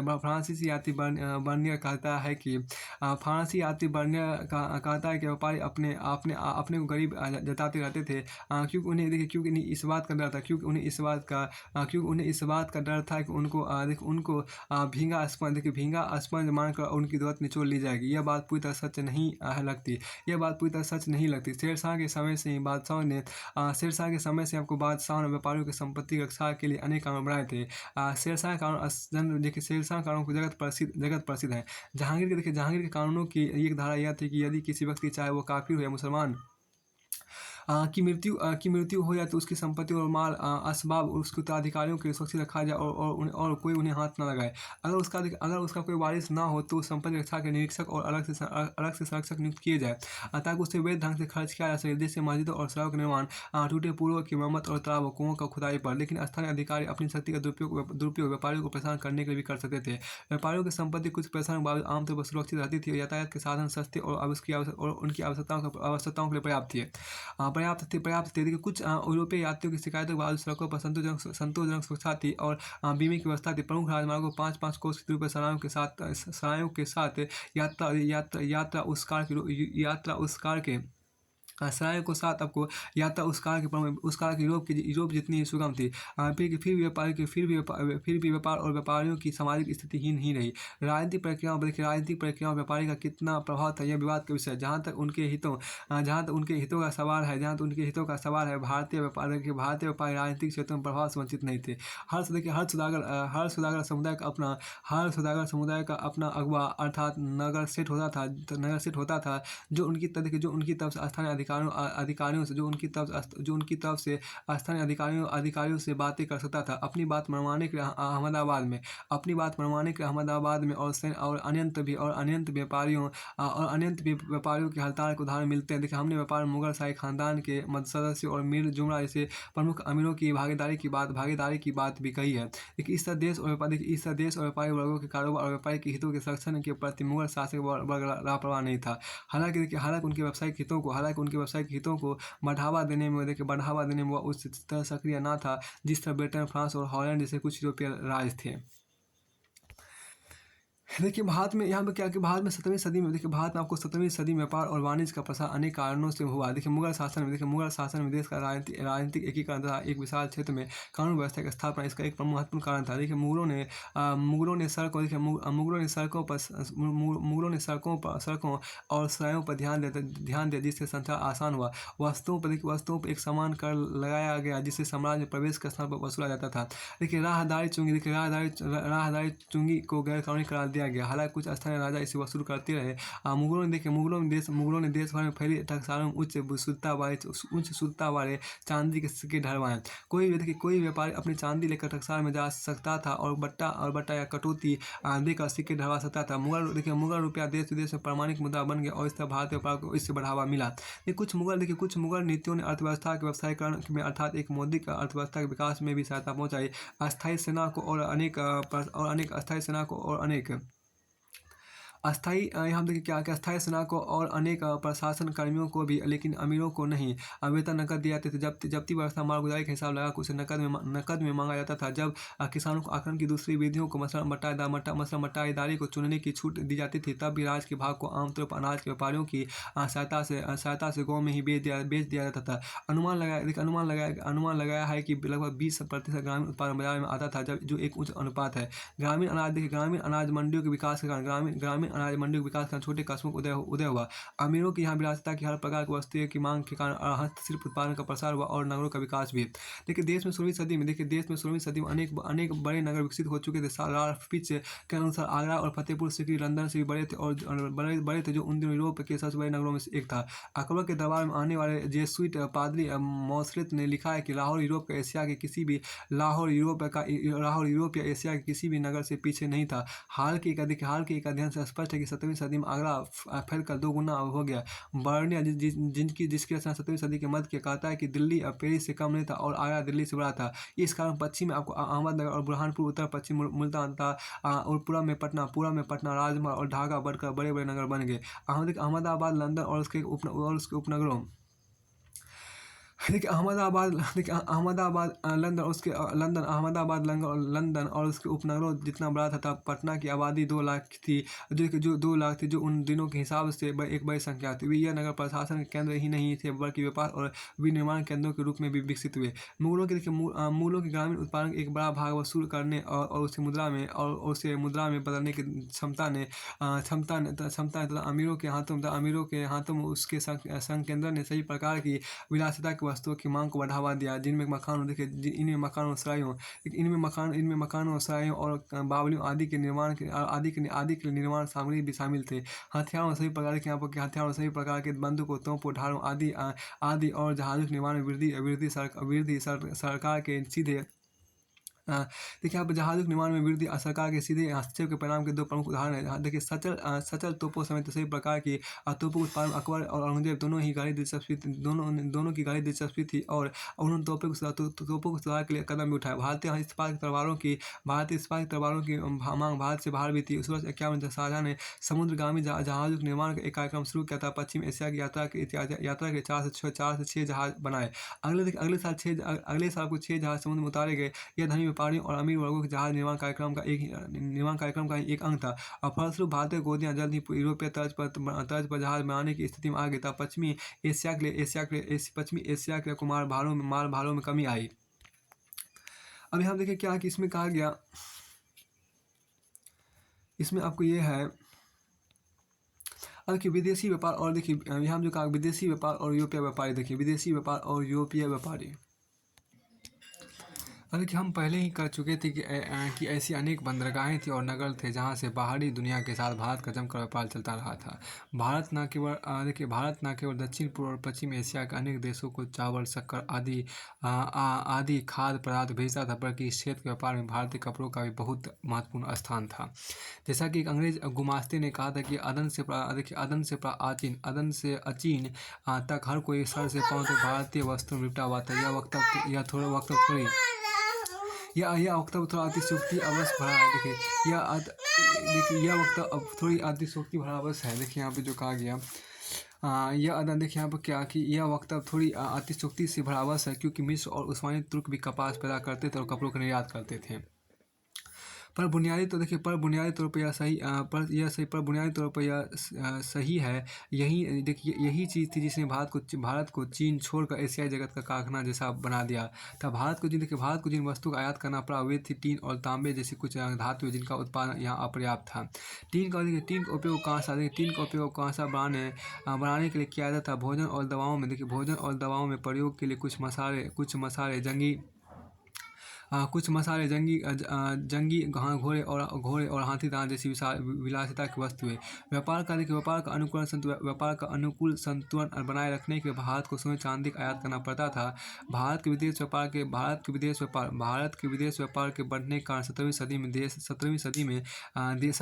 में देश में सोने चांदी का आयात इतना बढ़ गया कि बर्नियर के अनुसार दुनिया के हर भाग में घूमने फिरने के बाद सोना चांदी अंतर भारत में दफन हो जाते थे। और जो सोने और चांदी का तहखाना है, यहाँ देखिए तहखाना है, इस वक्तव्य में भी अतिशयोक्ति है, क्योंकि उन दिनों प्रत्येक देश सोना चांदी से चिपके रहने का प्रयास करता था। लेकिन अधिकतर इसमें भारत और चीन ही सफल है, क्योंकि उनकी अर्थव्यवस्था विशाल थी और वे अधिकतर आत्मनिर्भर थे। हम 15वीं सदी के अंतिम वर्षों में भारत में पुर्तगालियों के आगमन का उल्लेख कर चुके हैं। यहाँ पर देखिए तीखे पुर्तगाली विरोध के बावजूद डचों ने 1606 में गोलकुंडा के सुल्तान से एक फरमान हासिल करके मसूरी पर, देखिए यहाँ बहुत अच्छी बात है कहा कि हम 15वीं सदी के अंतिम वर्षों में भारत में पुर्तगालियों के आगमन का उल्लेख कर चुके हैं। तीखे पुर्तगाली विरोध के बावजूद डचों ने 1606 में गोलकुंडा के सुल्तान से एक फरमान हासिल करके मसूरीपट्टनम में अपना अड्डा बना लिया। उन्होंने मसाला द्वीप मतलब जावा और सुमात्रा में पैर जमा लिया, जिसके चलते 1610 तक में मसाला व्यापार पर हावी हो चुके थे। डच मूलतः मसालों के व्यापार के लिए ही पूर्व में आए थे। पर जल्द ही उन्होंने महसूस कर लिया कि भारतीय कपड़ों के मध्य मसाले हासिल करना सबसे आसान है। कोरोमंडल तट पर बनने वाले कपड़े दक्षिण पूर्व एशिया में सबसे अधिक लोकप्रिय थे और उनकी लदाई सबसे सस्ती थी। इसलिए उच्च मसूरीपट्टनम से दक्षिण में कोरोमंडल तट की ओर बढ़े। उन्होंने स्थानीय शासक से पूरी कट हासिल करके उसे अपनी कार्रवाई का आधार बना लिया। देखिए डचों की तरह अंग्रेज भी मसालों के व्यापार के लिए पूर्व में आए। लेकिन देखिए यहाँ पर उनका सामना डचों की दुश्मनी से हुआ, जिसके पास अधिक संसाधन थे और जो मसाला द्वीपों में पहले से पैर जमा चुके थे। तो अंग्रेजों ने भारत पर ही अपना ध्यान केंद्रित किया। सूरत से बाहर एक पुर्तगाली बेले को हराने के बाद उन्होंने आखिर 1612 में वहाँ अपनी फैक्ट्री बना ही ली। उससे 1618 में जहांगीर के एक फरमान ने अनुमोदित किया, जिसे सर टॉमस रो की सहायता से प्राप्त किया गया था। फिर डच भी और सूरत में उन्होंने भी एक फैक्ट्री बनाई। भारत के वस्त्र निर्यात के केंद्र के रूप में देखिए डचों की तरह अंग्रेज भी मसालों के व्यापार के पूर्व में आए। लेकिन जब उनका सामना डचों की दुश्मनी से हुआ, जिनके पास अधिक संसाधन थे और जो मसाला द्वीपों में पहले ही पैर जमा चुके थे, तो अंग्रेजों ने भारत पर ही अपना ध्यान केंद्रित किया। सूरत से बाहर एक पुर्तगाली बेड़े को हराने के बाद उन्होंने आखिर 1612 में वहाँ फैक्ट्री बना ही ली। देखिए 1618 में जहांगीर के एक फरमान के 1618 में जहांगीर के एक फरमान फरमान ने अनुमोदित किया जिसे सर टॉमस लो की सहायता से प्राप्त किया गया था। फिर डच भी आए और शुरुआत में उन्होंने भी एक फैक्ट्री बनाई। भारत के वस्त्र निर्यात के केंद्र के रूप में अंग्रेजों ने गुजरात के महत्व को जल्द ही महसूस करे। उन्होंने लाल सागर और फारस की खाड़ी के बंदरगाहों के साथ भारत के व्यापार में दखल देने की कोशिश की। 1622 में ईरानी फौजों की मदद से उन्होंने हरमुज पर कब्जा करे जो फारस की खाड़ी के सिरे पर पुर्तगालियों का अड्डा था।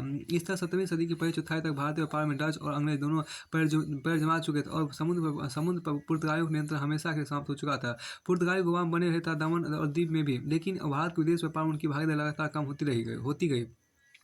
हाल के अनुसंधान से पता चलता है कि समुद्र पर अपने वर्चस्व के बावजूद पूर्व यूरोप वाले एशियाई व्यापार से भारतीय व्यापारियों को कभी बाहर ना निकाल सके। वास्तव में भारत के किसी भी भाग गुजरात, कोरोमंडल या बंगाल के साथ व्यापार में यूरोपीय कंपनियों का भाग भारत के विदेश व्यापार का केवल एक छोटा हिस्सा नहीं रहा। भारतीय व्यापारी अगर अपने को कायम रख सके तो इसके अनेक कारण थे। जहाँ तक कपड़ा का सवाल था तो भारतीय व्यापारी घरेलू और विदेशी बाजार दोनों को बेहतर जानते थे।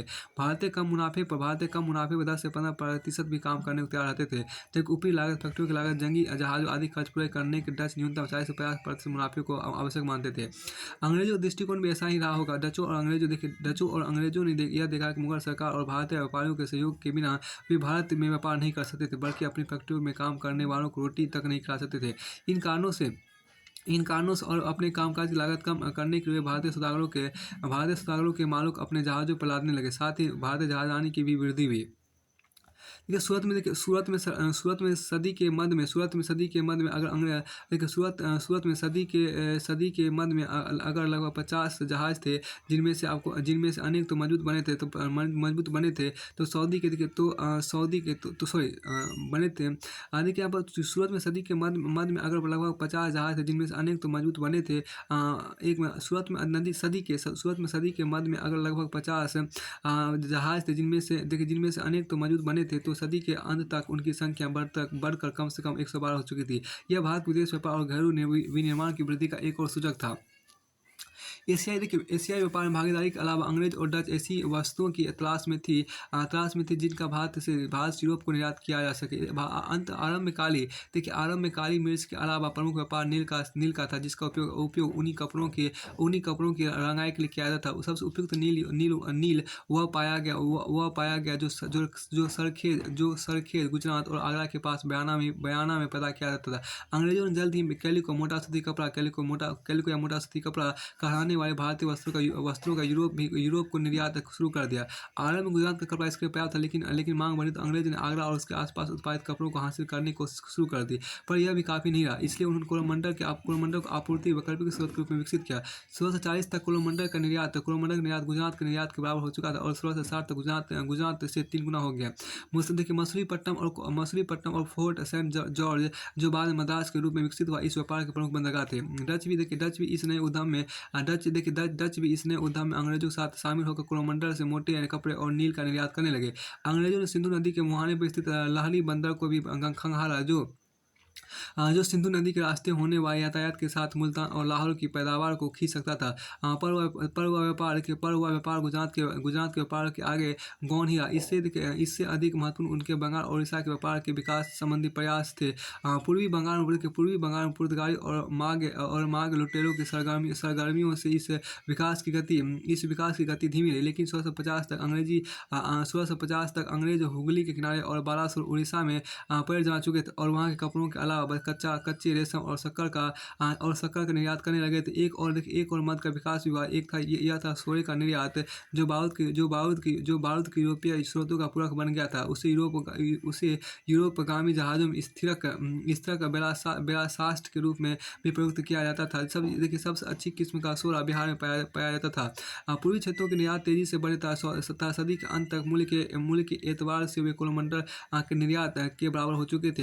इस तरह डच और अंग्रेज कंपनियों ने भारतीय वस्तुओं के निर्यात के लिए नए बाजार खोले। 17वीं सदी की आखिरी चौथाई तक भारतीय वस्त्र इंग्लैंड में धूम मचाने लगे थे। जैसा कि एक अंग्रेज प्रेक्षक ने लिखा है चाहे स्त्रियों के वस्त्रों से संबंधित हो या हमारे घरों के फर्नीचर हो, लगभग हर ऐसी चीज़ जो लकड़ी या रेशम की बनी होती थी, भारतीय व्यापार द्वारा प्रदान की जाती थी। इंग्लैंड में इस स्थिति के खिलाफ प्रतिक्रिया होने के फलस्वरूप 1701 में भारत चीन या ईस्ट इंडीज अर्थात भारत के सभी चित्र रंगे हुए, छपे हुए या दाग बनाए हुए सूती कपड़ों पर प्रतिबंध लगा दिया गया। इनका और दूसरे दंडनीय विधानों का प्रभाव कम ही पड़ा। छपे हुए कपड़े जगह सफ़ेद भारतीय सूती कपड़ों का आयात, जो 1701 में बढ़कर 9.5 लाख थान था, 1719 तक उछलकर 20 लाख थान तक जा पहुंचा। हालांकि 17वीं सदी के उत्तरार्ध और 18वीं सदी के आरंभिक भाग में यूरोप के साथ भारत का व्यापार तेजी से बढ़ा, पर अंतर एशिया व्यापार अभी भी बहुत अधिक लाभदायक था। उदाहरण का अनुमान लगाया कि मसालों का समुचित उत्पादन केवल 14% से यूरोप ज़्यादा था, और उनकी सबसे अधिक खपत भारत और चीन में थी। 17वीं सदी में पश्चिम एशिया और पूर्वी अफ्रीका के लिए भारतीय कपड़ों की निर्यात बढ़ा। व्यापार की एक नई मद कहवा कॉफी थी, जो यमन, दक्षिणी अरब में पैदा की जाती थी। लाहौर और मुल्तान भारत के स्थलीय व्यापार के प्रमुख केंद्र थे।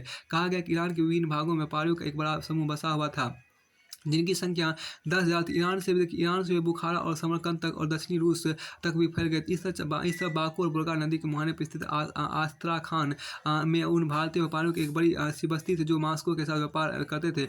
यारकंद और खोतान आधुनिक सिकियांग में भी भारतीय व्यापारियों की बस्तियां थी, जो पंजाब से कश्मीर और लद्दाख के रास्ते चीन के साथ व्यापार में करने में सहायक थी।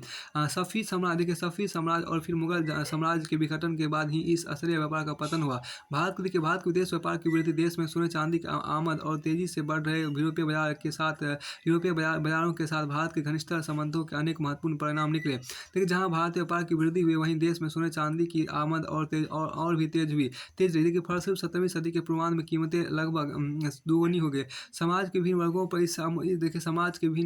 पर इस मूल्य वृद्धि के प्रभाव का विस्तृत अध्ययन अभी होना है। देखिए, इससे संभवतः गांव के पुराने परंपरागत संबंध कमजोर हुए, तब कुलीन वर्ग और भी अंधन प्रेमी, लोभी और खूनचूस बन गए।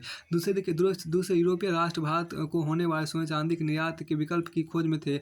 एक उपाय तो यह था कि मसालों के व्यापार पर एकाधिकार करके और कपड़ों के भारतीय व्यापार पर कब्जा करके एशिया के व्यापार तंत्र में घुसा दे। जैसा कि हमने देखा कि इन क्षेत्रों में उन्हें सीमित सफलता ही मिली। इसलिए उन्होंने भारत और पास पड़ोस में साम्राज्य बनाने का प्रयास किया ताकि वे इन क्षेत्रों के राजस्व से यूरोप के आयातों का भुगतान कर सके। डच जावा और सुमात्रा को जीतने में सफल रहे, पर सफलता की कुंजी भारत था। भारत विजय के लिए अंग्रेजों और फ्रांस दोनों ने कोशिश की, लेकिन पहले मुगल शासन और फिर सुयोग सुविधा के अंतर्गत भारत जब तक मजबूत और एकजुट रहा, वे सफल नहीं हो सके थे। लेकिन उन्हें सफलता तभी मिली जब आंतरिक और बाह्य कारणों ने इन राज्यों को भी कमजोर कर दिया। अब आगे हम देखिए, आगे यहाँ पर है अध्याय 19। अब देखिए, सांस्कृतिक और धार्मिक विकास क्रम। अध्याय 19 में सांस्कृतिक और धार्मिक विकास क्रम को हम देखेंगे। देखिए, मुगल सांस्कृतिक और धार्मिक विकास क्रम देखिए, आपके मुगल शासन के दौरान आपको भारत में सांस्कृतिक गतिविधियों का बहुमुखी और जबरदस्त विकास हुआ। इस कारण वास्तुकला, चित्रकला, साहित्य और संगीत के क्षेत्रों में जिन परंपराओं का स्थापना हुई और उन्होंने जो मानदंड स्थापित किया, उनका बाद की पीढ़ियों तक गहरा प्रभाव पड़ा। इस अर्थ में उत्तर भारत में गुप्त काल के बाद मुगल काल को दूसरा शास्त्रीय काल कहा जा सकता है। इस विकास क्रम के दौरान भारतीय परंपराओं का मेल मुगलों द्वारा लाई गई तुर्क ईरानी संस्कृति से हुआ। समरकंद में तैमूरी दरबार पश्चिम और मध्य एशिया के सांस्कृतिक केंद्र के रूप में विकसित हुआ था। बाबर इस सांस्कृतिक धरोहर के बारे में सजग था। भारत की संस्कृति के कई पहलू उसे पसंद नहीं थे, और वह यहाँ संस्कृति का एक नया मानदंड स्थापित करना चाहता था। भारत के विभिन्न क्षेत्रों में 14वीं और 15वीं सदियों में कला और संस्कृति के विकास क्रम ने एक समृद्ध और बहुपक्षीय परंपरा को जन्म दिया, जिसको भावी विकास का आधार बनाया जा सकता था। इस आधार के बिना मुगलकालीन सांस्कृतिक विकास शायद ही संभव होता। भारत के विभिन्न क्षेत्रों तथा विभिन्न धर्मों और नस्लों के लोग ने इस सांस्कृतिक विकास में अनेक प्रकार से योगदान दिया। इस अर्थ में इस काल में विकसित संस्कृति का रूप समन्वित राष्ट्रीय संस्कृति और था। अब देखिए वास्तुकला देखिए मुगलों ने शानदार किलों, महलों, दरवाजों और सार्वजनिक भवनों, मस्जिदों, बावलियों आदि का निर्माण कराया। देखिए उन्होंने बहते पानी वाले अनेक सुंदर बाग भी लगवाए। वास्तव में महलों और आराम गाहों में बहते पानी का उपयोग मुगलों की एक खास विशेषता थी। बाबर बागों का बहुत शौकीन था। उसने आगरा और लाहौर के आसपास कुछ बाग लगवाए। कश्मीर का निशान बाग, लाहौर का शालीमार बाग और पंजाब की तलहटी में स्थित पिंजौर आदि कुछ मुगलकालीन बाग आज तक शेष है। देखिए शेरशाह ने वास्तुकला की एक नई गति दी। आसाराम बिहार में उसका मशहूर मकबरा था। दिल्ली के पुराने किले में उनकी उसकी मस्जिद वास्तुकला के शानदार नमूने माने जाते हैं। ये वास्तुकला की मुगल पूर्व शैली के चरमोत्कर्ष और नई शैली के प्रस्थान बिंदु है। देखिए अकबर पहला मुगल शासक था जिसके पास बड़े पैमाने के निर्माण कार्य के लिए समय और साधन दोनों थे। उसने अनेक किले बनवाए जिनमें सबसे मशहूर आगरा किला है। देखिए लाल बलुआ पत्थर से बने इस विशाल किले में अनेक शानदार दरवाजे हैं। अपने किलों के लिए मुगलों ने किला निर्माण के सुविकसित भारतीय परंपरा का आधार बनाया। जैसे कि ग्वालियर, जोधपुर आदि के किलों को किला निर्माण अपने उत्कर्ष पर दिल्ली में पहुंचा, जहां शाहजहां ने सुप्रसिद्ध लाल किला बनवाया था। 1572 में अकबर ने आगरा से 36 किलोमीटर दूर फतेहपुर सीकरी में एक महल शाह किला परिसर का निर्माण आरंभ कराया, जो 8 वर्षों में पूरा हुआ। एक पहाड़ी पर एक विशाल कृत्रिम झील के साथ बने इस परिसर में गुजरात, बंगाल और शैली की अनेक इमारतें थी। इसमें गहरी ओलतियाँ, छज्जे और मनमोहक झरोखे थे। हवाखोरी के लिए बने पंचमहल में समतल छतों को सहारा देने के लिए विभिन्न मंदिरों में प्रयुक्त सभी प्रकार के खंभे बनाए गए। वास्तुकला शैली का सबसे व्यापक प्रयोग उस महल में किया गया जिसे संभवतः अकबर की राजपूत पत्नी या पत्नियों के लिए बनाया गया था। आगरा किले में भी लगभग इसी प्रकार की इमारतें बनवाई गई थी। हालांकि उनमें से कुछ ही बाकी बची है। आगरा यहाँ देखिए क्या देखिए आगरा और फतेहपुर सीकरी दोनों जगहों के निर्माण कार्य में अकबर ने स्वयं गहरी दिलचस्पी देखिए फारसी मध्य एशिया प्रभाव उन चमकदार नीली खपरेरों में देखा जा सकता है जिनका प्रयोग दीवारों को सजाने या झुकावदार छत बनाने में किया गया था। लेकिन सबसे शानदार इमारतें मस्जिद और उस तक ले जाने वाला दरवाज़ा है जिसे बुलंद दरवाज़ा कहते हैं। देखिए इसे अकबर की गुजरात विजय की याद में बनाया गया था। यह दरवाज़ा उस शैली में है जिसे अर्ध गुंबदाकार कहा जाता है। देखिए कहा जाता है कि किया यह गया है कि एक गुंबद को आधा कर दिया गया। काटा गया भाग दरवाजे का विशाल बाहरी मुख्य भाग है, जबकि पिछली दीवार में जहां गुंबद और फर्श मिलते हैं छोटे दरवाजे बनाए गए। ईरान से अपनाई गई यह तरकीब बाद की मुगल इमारतों की विशेषता बन गई। साम्राज्य की नींव मजबूत हुई तो मुगल वास्तुकला अपने विकास के चरम पर पहुंची। देखिए जहांगीर के काल के अंतिम भाग में तो पूरी तरह संगमरमर की इमारतें बनाने का तथा दीवारों को फूलदार आकृतियों से सजाने का चरण शुरू हुआ, जो मूल्यवान पत्थरों की बनी होती थी। साज सज्जा की यह शैली जिसे जराऊ नक्काशी हिंदी अंग्रेजी में बोलते हैं पित्रा द्वारा जराऊ नक्काशी कहते थे। शाहजहां काल में और भी लोकप्रिय हुई। बड़े पैमाने पर इसका उपयोग ताजमहल में किया गया, जिसको सही ही निर्माण कला का नगीना कहते हैं। ताजमहल मुगलों द्वारा विकसित सभी वास्तु शैलियों का मनमोहक ढंग से समन्वय किया गया। अकबर के शासनकाल के आरंभ में दिल्ली में बना हुमायूं का मकबरा जिसमें संगमरमर का एक विशाल गुंबद भी है, तो यहाँ देखें क्या तो ताजमहल की विशेषताओं का पूर्व सूचक माना जा सकता है दोहरा गुंबद। देखिए यहाँ पर क्या दोहरा गुंबद इस इमारत की दूसरी विशेषता थी। इस युक्ति से अंदर के छोटे गुंबद पर बाहर का बड़ा गुंबद बनाना संभव है। देखिए ताज की सबसे आकर्षक विशेषता विशाल गुंबद और चार पतली मीनारें हैं जो चबूतरों को मुख्य इमारत से मिलाती है। सजावट कम से कम रखी गई है। संगमरमर की यहाँ पर क्या संगमरमर की बारीक जालियाँ, जराऊ नक्काशी और छत्तियाँ इसके प्रभाव को और बढ़ाती है। एक शानदार बाग के बीच स्थित होने के कारण बाग की शोभा और बढ़ जाती है। शाहजहां के शासनकाल में मस्जिद निर्माण भी अपनी पराकाष्ठा पहुँच गया। इसके दो सबसे उल्लेखनीय उदाहरण आगरा किले के अंदर स्थित मोती मस्जिद जो ताज की तरह पूरी तरह संगमरमर की बनी है, तथा दिल्ली की जामा मस्जिद जो लाल बलुआ पत्थर की बनी है। ऊंचा दरवाजा, लंबी और पतली मीनारें तथा अनेक गुंबद जामा जामा मस्जिद के आकर्षण है। औरंगजेब ने जो शाह खर्च नहीं था, बहुत अधिक इमारतें नहीं बनाई, फिर भी हिंदू और तुर्क ईरानी रूपों और सुसज्जित आकृतियों पर आधारित मुगल वास्तु परंपरा बिना बिना किसी व्यवधान के 18वीं और 19वीं सदी के आरंभ में भी जारी रही। इस तरह मुगल परंपराओं ने अनेक प्रांतीय और स्थानीय राज्यों के महलों और किलों को प्रभावित किया। देखिए यहाँ तक कि सिखों का अमृतसर स्थित हरमंदिर, जिसे स्वर्ण मंदिर भी कहते हैं, और जिसे इस काल अनेक बार बनवाया गया। मेहरा और गुंबद के उसूल पर बना है, उसमें मुगल वास्तुकला की अनेक परंपराएं समाहित है। अब देखिए चित्रकला की बात यहाँ पर करते हैं। चित्रकला के क्षेत्र में मुगलों ने विशिष्ट योगदान किया। उन्होंने दरबार में युद्धों और शिकार का पीछा करने के दृश्यों से युक्त अनेक नए विषयों का समावेश किया तथा अनेक नए रंग और रूप दिए। उन्होंने चित्रकला की एक जीवंत परंपरा को जन्म दिया, जो मुगलों की शान और शौकत के समाप्त होने के बाद भी लंबे समय तक देश के विभिन्न भागों में जारी रही। देखिए यहाँ भी शैली की समृद्धि का कारण यह था कि भारत में चित्रकला की पुरानी परंपरा रही है। अजंता के भित्ति चित्र उसकी जीवन शक्ति का सजीव प्रमाण है।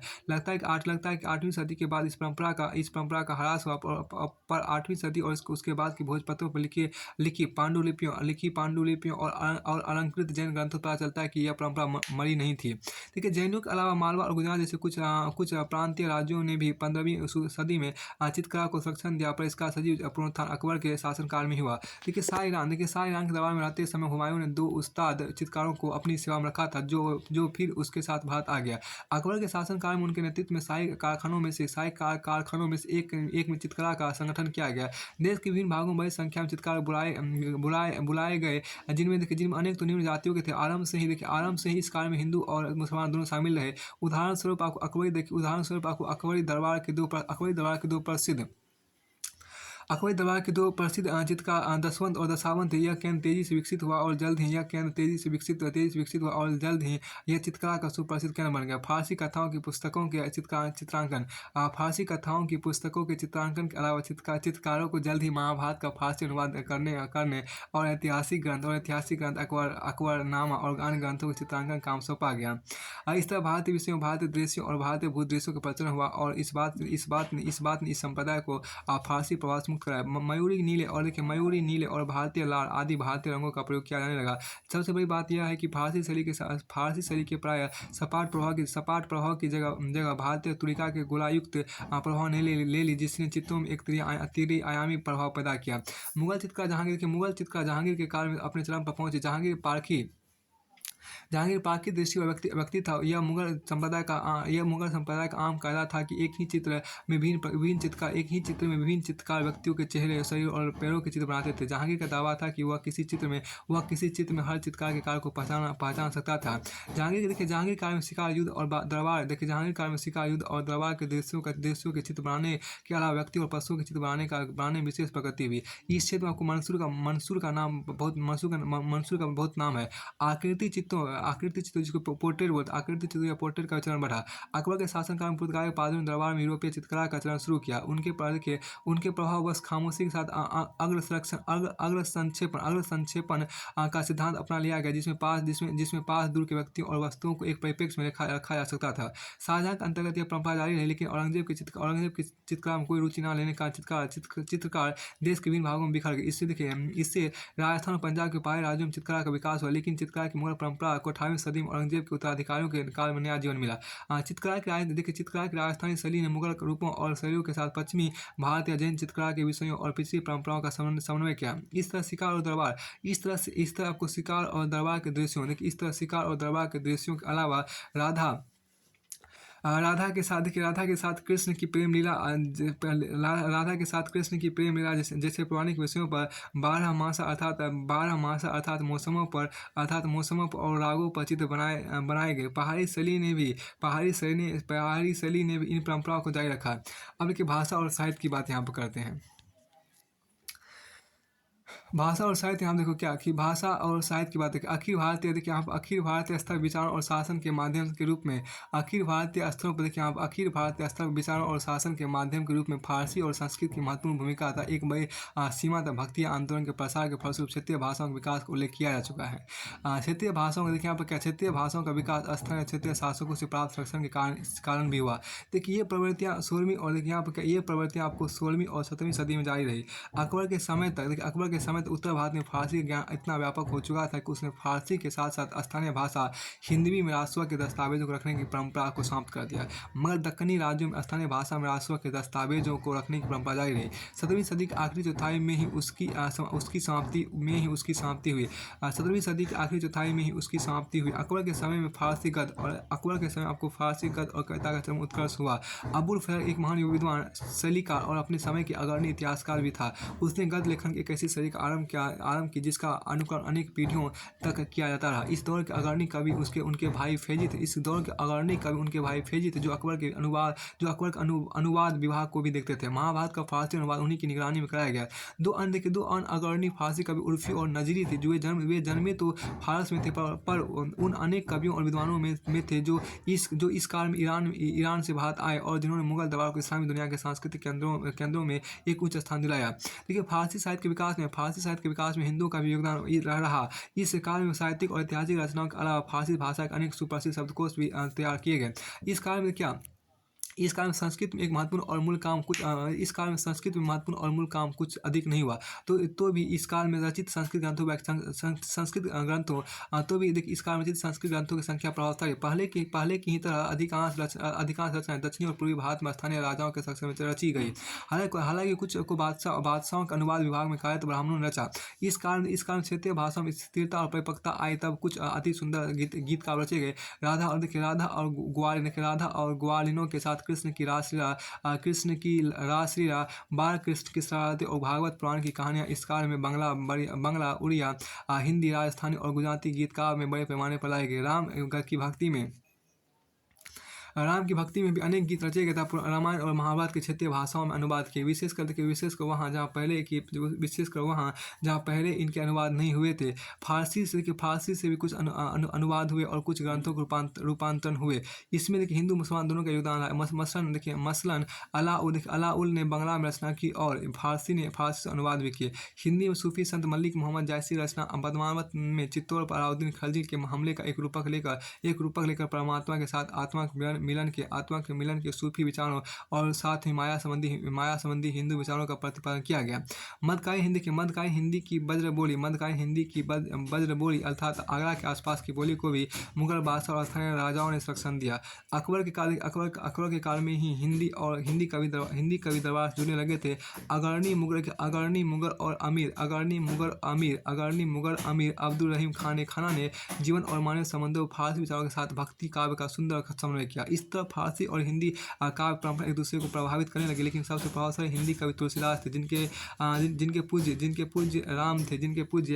उसने हिंदी की उस बोली का प्रयोग किया जो उत्तर प्रदेश के पूर्वी भागों में बोली जाती है। जन्म नहीं बल्कि व्यक्ति गुणों पर आधारित एक परिष्कृत जातीय प्रथा का आग्रह करने वाले तुलसीदास मूलतः एक मानवतावादी कवि थे, जिन्होंने पारिवारिक आदर्शों का समर्थन किया था। राम के प्रति पूर्ण समर्पण को मुक्ति का मार्ग बताया, जो सभी के लिए खुला हुआ था, चाहे कोई किसी भी जाति या धर्म का क्यों ना हो। अब दक्षिण भारत में एक अलग और स्वतंत्र भाषा के रूप में मलयालम में साहित्य रचना का दौर आरंभ हुआ। एकनाथ और तुकाराम के साथ मराठी अपने चरम पर पहुंची। मराठी के महत्व का दावा करते हुए एकनाथ कहते, संस्कृत को अगर प्रभु ने रचा तो क्या प्राकृत चोरों और चाइयों की उपज है। इन झूठे अहंकारों को रहने दो। प्रभु भाषाओं में कोई पक्षपात नहीं करता। उसके लिए संस्कृत और प्राकृत, उसके लिए संस्कृत और प्राकृत एक समान है। मेरी भाषा मराठी श्रेष्ठतम भावनाओं को व्यक्त करने में समृद्ध है। मेरी भाषा मराठी श्रेष्ठतम भावनाओं को व्यक्त करने में समृद्ध है और देवी ज्ञान के फलों से लदी हुई है। देखिए यहाँ पर क्या मेरी भाषा मराठी श्रेष्ठतम भावनाओं को व्यक्त करने में समृद्ध है और देवी ज्ञान के फलों से लदी हुई है। देखिए यहाँ पर यह कथन स्थानीय भाषाओं से लिखने वाले सभी व्यक्तियों की भावनाओं को व्यक्त करता है। यह इन भाषाओं के आत्मविश्वास और उन्हें प्राप्त हुई उच्च स्थिति को भी दर्शाता है। सिख गुरुओं की रचना के कारण पंजाबी को नवजीवन मिला। संगीत की बात यहाँ पर कहा गया। संगीत सांस्कृतिक जीवन का एक और क्षेत्र था जिसमें हिंदू और मुसलमानों ने सहयोग किया। किया, अकबर ने ग्वालियर के तानसेन को संरक्षण दिया। देखिए जिन्हें अनेक नए देखिए यहाँ पे क्या जिन्हें अनेक नए रागों की रचना का श्रेय प्राप्त है। देखिए जहांगीर, शाहजहां और बहुत से मुगल अमीरों ने इस उदाहरण का अनुकरण किया। रूढ़िवादी औरंगजेब द्वारा संगीत को दफनाए जाने की अनेक मनगढ़ंत कहानियां प्रचलित है। हाल के अनुसंधान लिखते हैं कि हाल के अनुसंधान दिखाते हैं कि उसने दरबार में गायन तो बंद करा दिया था, पर वाद बजाना नहीं। वास्तव में औरंगजेब एक स्वयं सिद्धस्त या स्वयं निपुण वीणा वादक था। औरंगजेब के हरम की रानियों ने तथा शाहजादों और अमीरों ने संगीत औरंगजेब के हरम की रानियों ने तथा शाहजादों और अमीरों ने संगीत को सत्संग जारी रखा। याद रखिए यही कारण है कि शास्त्रीय भारतीय संगीत पर फारसी में सबसे अधिक किताबें औरंगजेबी दौर में लिखी गई। संगीत के क्षेत्र में सबसे महत्वपूर्ण विकास 18वीं सदी में मोहम्मद शाह के काल में हुआ, जो संगीत और संगीतकारों का भारी संरक्षक था। देखिए मोहम्मद शाह का शासन आपको 1719 से लेकर 1748 ईस्वी तक। अब देखिए धार्मिक विचार और विश्वास एकीकरण की समस्या। धार्मिक विचार और विश्वास तथा एकीकरण की समस्या देखिए 16वीं और देखिए यहाँ पर क्या कि 16वीं और 17वीं सदी में भक्ति आंदोलन आबाद गति से जारी रहा। नए आंदोलन में पंजाब का सिख आंदोलन था, महाराष्ट्र धर्म आंदोलन थे। देखिए सिख आंदोलन का आपको आराम नानक की शिक्षाओं से हुआ, पर उसके विकास का गुरु परंपरा से गहरा संबंध है। पहले चार गुरुओं ने मौन, ध्यान और विविधता की परंपरा को जारी रखा। पांचवें गुरु अर्जुन दास ने सिखों का धर्म ग्रंथ संकलित किया, जिसे आदि ग्रंथ या ग्रंथ साहिब कहते हैं। गुरु में आध्यात्मिक अलौकिक दोनों प्रकार का नेतृत्व समाहित है। इस बात पर जोर देने के लिए वे अभिजात शैली में रहने लगे। उन्होंने अमृतसर में शानदार भवन बनवाए जो शानदार वस्त्र पहनते थे। देखिए मध्य एशिया से आए सुंदर घोड़े रखते थे तथा उनकी सेवा में प्यादे रहते थे। देखिए यहाँ पर पंथ को बढ़ाने के उन्होंने सिखों से चढ़ावे की वसूली की व्यवस्था आरंभ की। यह उनकी आय का 10वां भाग होता था। देखिए अकबर सिख गुरुओं से बहुत प्रभावित था और कहते हैं कि वह अमृतसर जाकर उनसे मिलता था। लेकिन बागी शाहजादे खुसरो की सहायता करने और उसकी विजय कामना करने के आरोप में जब जहांगीर ने गुरु अर्जुन को कैद किया और यातना से उनकी मृत्यु हो गई, तो टकराव का दौर शुरू हो गया। उनके उत्तराधिकारी गुरु हरगोविंद को भी कुछ समय तक कैद कर रखा गया, पर जल्द ही छोड़ दिया गया। जहांगीर के साथ उनके मधुर संबंध विकसित हुए और जहांगीर की मृत्यु के ठीक पहले वे उसके साथ कश्मीर की यात्रा पर भी गए। लेकिन शिकार की घटना को लेकर शाहजहां से उनका टकराव हुआ।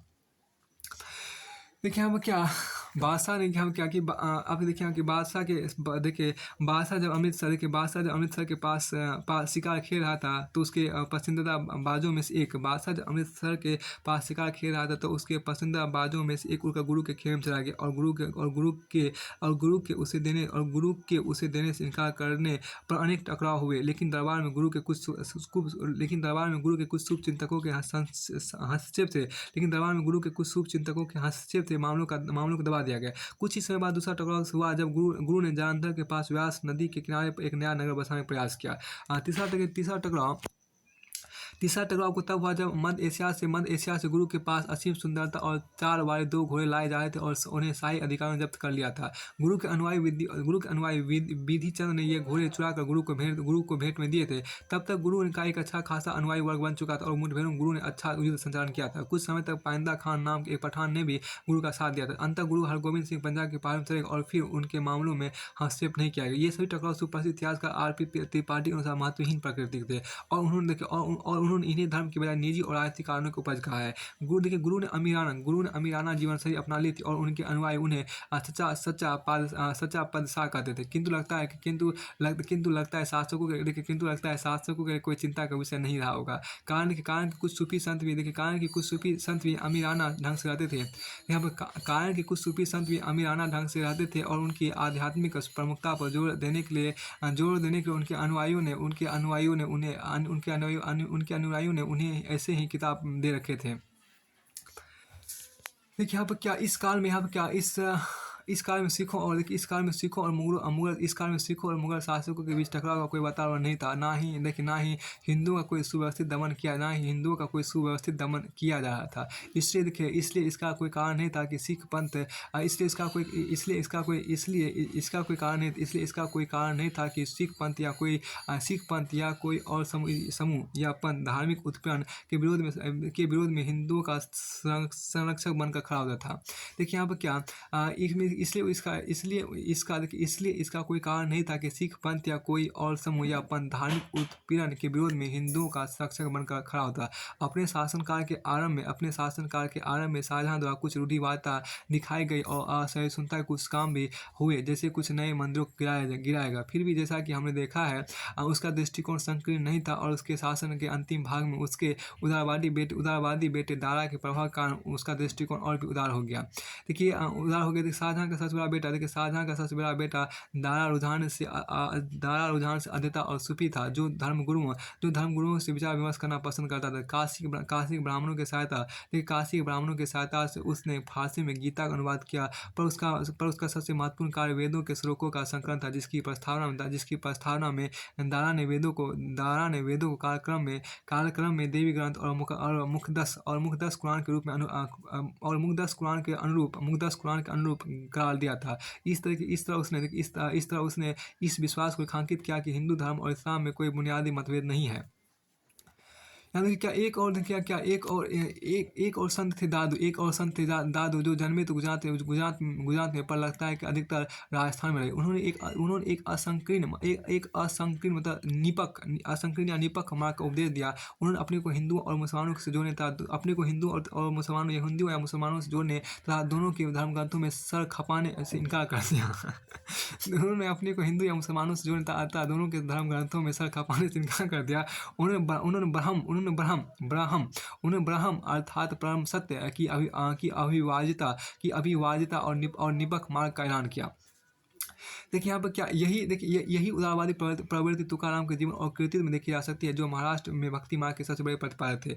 वे पंढरपुर के थे जो महाराष्ट्र धर्म का केंद्र था और जहाँ विष्णु के रूप विठोबा की उपासना का प्रचलन था। तुकाराम जो स्वयं को अजन्मजात शूद्र कहते थे, अपने हाथों विठोबा की पूजा अर्चना करते थे। अपने हाथों विठोबा की पूजा अर्चना करते थे। यह आशा तो नहीं ही की जा सकती कि ऐसे आचार विचारों को हिंदू धर्म और इस्लाम दोनों प्रमुख धर्मों के रूढ़िवादी तत्व आसानी से मान लेंगे और इस तरह अपनी स्थापित शक्ति और प्रभाव को छोड़ देंगे, जिसका सुख वे एक लंबे समय से लेते आ रहे थे। रूढ़िवादी हिंदू की भावनाओं को बंगाल में नवद्वीप नदिया के रघुनंदन ने व्यक्त किया। मध्यकाल में धर्मशास्त्रों के सबसे प्रभावशाली देखिए यहाँ पर क्या कि मध्यकाल में इसमें देखिए आपको मध्यकाल में धर्मशास्त्रों के सबसे प्रभावशाली लेखक माने जाने वाले रघुनंदन ने ब्राह्मणों के विशेषाधिकार का ऐलान किया। देखिए ब्राह्मणों के विशेषाधिकार का ऐलान किया और कहा कि धर्म ग्रंथों को पढ़ने और उपदेश देने का अधिकतर देखिए एक खास देखिए यहाँ पर क्या मध्यकाल में धर्मशास्त्रों के सबसे प्रभावशाली लेखक माने जाने वाले रघुनंदन ने ब्राह्मणों के विशेषाधिकारों का ऐलान किया और कहा कि धर्म ग्रंथों को पढ़ने और उपदेश देने का अधिकार ब्राह्मणों को छोड़ किसी और को नहीं है। अंत में वो ये कहते हैं कि कलयुग में केवल दो वर्ग है, ब्राह्मण और शूद्र। सच्चे क्षत्रिय कवि के समाप्त हो चुके थे। वैश्य और अन्य उपयुक्त कर्मों को ना करने के कारण अपने जाति पद से वंचित हो चुके हैं। महाराष्ट्र के रामदास ने जो आगे चलकर एक बार फिर से इसको देखिए मध्यकाल में धर्मशास्त्रों के सबसे प्रभावशाली लेखक माने जाने वाले रघुनंदन ने ब्राह्मणों के विशेषाधिकार का ऐलान किया और कहा कि धर्म ग्रंथ को पढ़ने या उपदेश देने का अधिकार ब्राह्मणों को छोड़ किसी और को नहीं है। अंत में वे यह कहते मतलब रघुनंदन ये कहते हैं कि कलयुग में केवल दो वर्ग हैं, ब्राह्मण और शूद्र। देखिए सच्चे क्षत्रिय कवि के समाप्त हो चुके हैं तथा वैश्य और अन्य उपयुक्त कर्म को ना करने के कारण अपने जाति पद से वंचित हो चुके हैं। महाराष्ट्र के रामदास ने जो आगे चलकर शिवाजी के गुरु हुए और जिन्होंने कर्म को धर्म में मुख्य स्थान दिया, ब्राह्मणों के विशेषाधिकारों का भी इतने ही मुखर ढंग से दावा किया। फिर देखिए मुसलमानों में भी जहाँ तौहीद की प्रवृत्ति अनवरत जारी रही और अग्रणी सूफी संतों ने उसका समर्थन किया, वहीं रूढ़िवादी उलेमा के एक छोटे से समूह ने उसकी तरह अकबर की उदार नीतियों की भी निंदा की। इस काल के देखिए उस काल के मुस्लिम देखिए यहाँ पर क्या उस काल के मुस्लिम रूढ़िवादी और पुनरुत्थानवादी आंदोलन के सबसे प्रसिद्ध विचारक शेख अहमद सरहिंदी थे। वे सूफियों के रूढ़िवादी नक्शबंदी सिलसिले के अनुयायी थे। अनुयायी थे जो अकबरी दौर में भारत में परिचित हुआ। देखिए शेख अहमद सरहिंदी ने तौहीद या सृष्टा शेख अहमद सरहिंदी ने तौहीद या सृष्टा और सृजित शेख अहमद सरहिंदी ने तौहीद या सृष्टा और सृजित की एकता की धारणा का विरोध किया और गैर इस्लामी कहकर उसकी निंदा की। उन्होंने उन सभी प्रथाओं और विश्वासों का विरोध किया जिनको वे हिंदू धर्म के प्रभाव का परिणाम कहते थे। जैसे धार्मिक सभाओं में आपको संगीत का उपयोग, समा, अत्यधिक ध्यान मनन, संतों की कब्रों पर जाना आदि। देखिए राज्य के इस्लामी चरित्र के ऐलान के लिए उन्होंने फिर से जजिया लगाए जाने की तथा हिंदुओं के प्रति सख्त रवैया अपनाए जाने की मांग की और यह भी कहा कि मुसलमान उनसे कम से कम स्वीकार रखें। इस कार्यक्रम को लागू करने के लिए उन्होंने अनेक केंद्रों की स्थापना की तथा बादशाह और अमीरों को पत्र भी लिखे ताकि उन्हें अपना समर्थक बनाया जा सके। अब देखिए लेकिन शेख अहमद के विचारों का प्रभाव कम ही पड़ा। जहांगीर ने पैगंबर से बड़ी स्थिति का दावा करने के आरोप में उन्हें गिरफ्तार कर लिया और तभी छोड़ा जब उन्होंने तौबा की।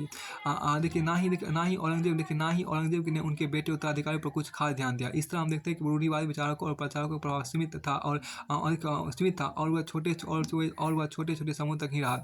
उनकी मुख्य आशा यह थी कि समाज और राज्य में जो लोग धनी और शक्तिशाली है वे उनके विचारों का समर्थन करेंगे। दूसरी ओर उदारवादी विचारकों ने व्यापक जनता से अपनी बात कही। भारतीय इतिहास में उदारवाद और रूढ़िवाद की पुनरावृत्त होने वाले चक्र को उस स्थिति में रखकर देखा जाना चाहिए जिसकी जड़ें भारतीय समाज के ढांचे में थी। यह एक और सुदृढ़ विशेषाधिकार और शक्तियों था। दूसरी ओर जनसमूह के समतावादी और मानवतावादी आकांक्षाओं के बीच आपको चलने वाला संघर्ष एक पड़ू था।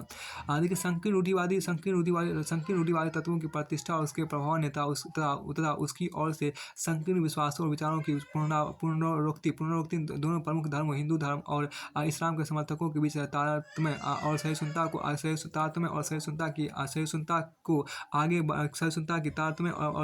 की आगे बढ़ने की प्रक्रिया को बाधित किया तथा सांस्कृतिक एकीकरण की प्रक्रिया में भी विघ्न डाला। दोनों प्रवृत्तियों का टकराव औरंगजेब के काल में खुलकर सामने आ गया। लेकिन 18वीं सदी में अकबर की व्यापक उदारवादी नीति की पुनर्स्थापना हुई और वह एक मानदंड बन गई। देखिए यहाँ से ये चैप्टर आपको पूरी तरह से आपको फिनिश होता है। तो आपको आगे इसके बाद हम अगले वीडियो में देखेंगे।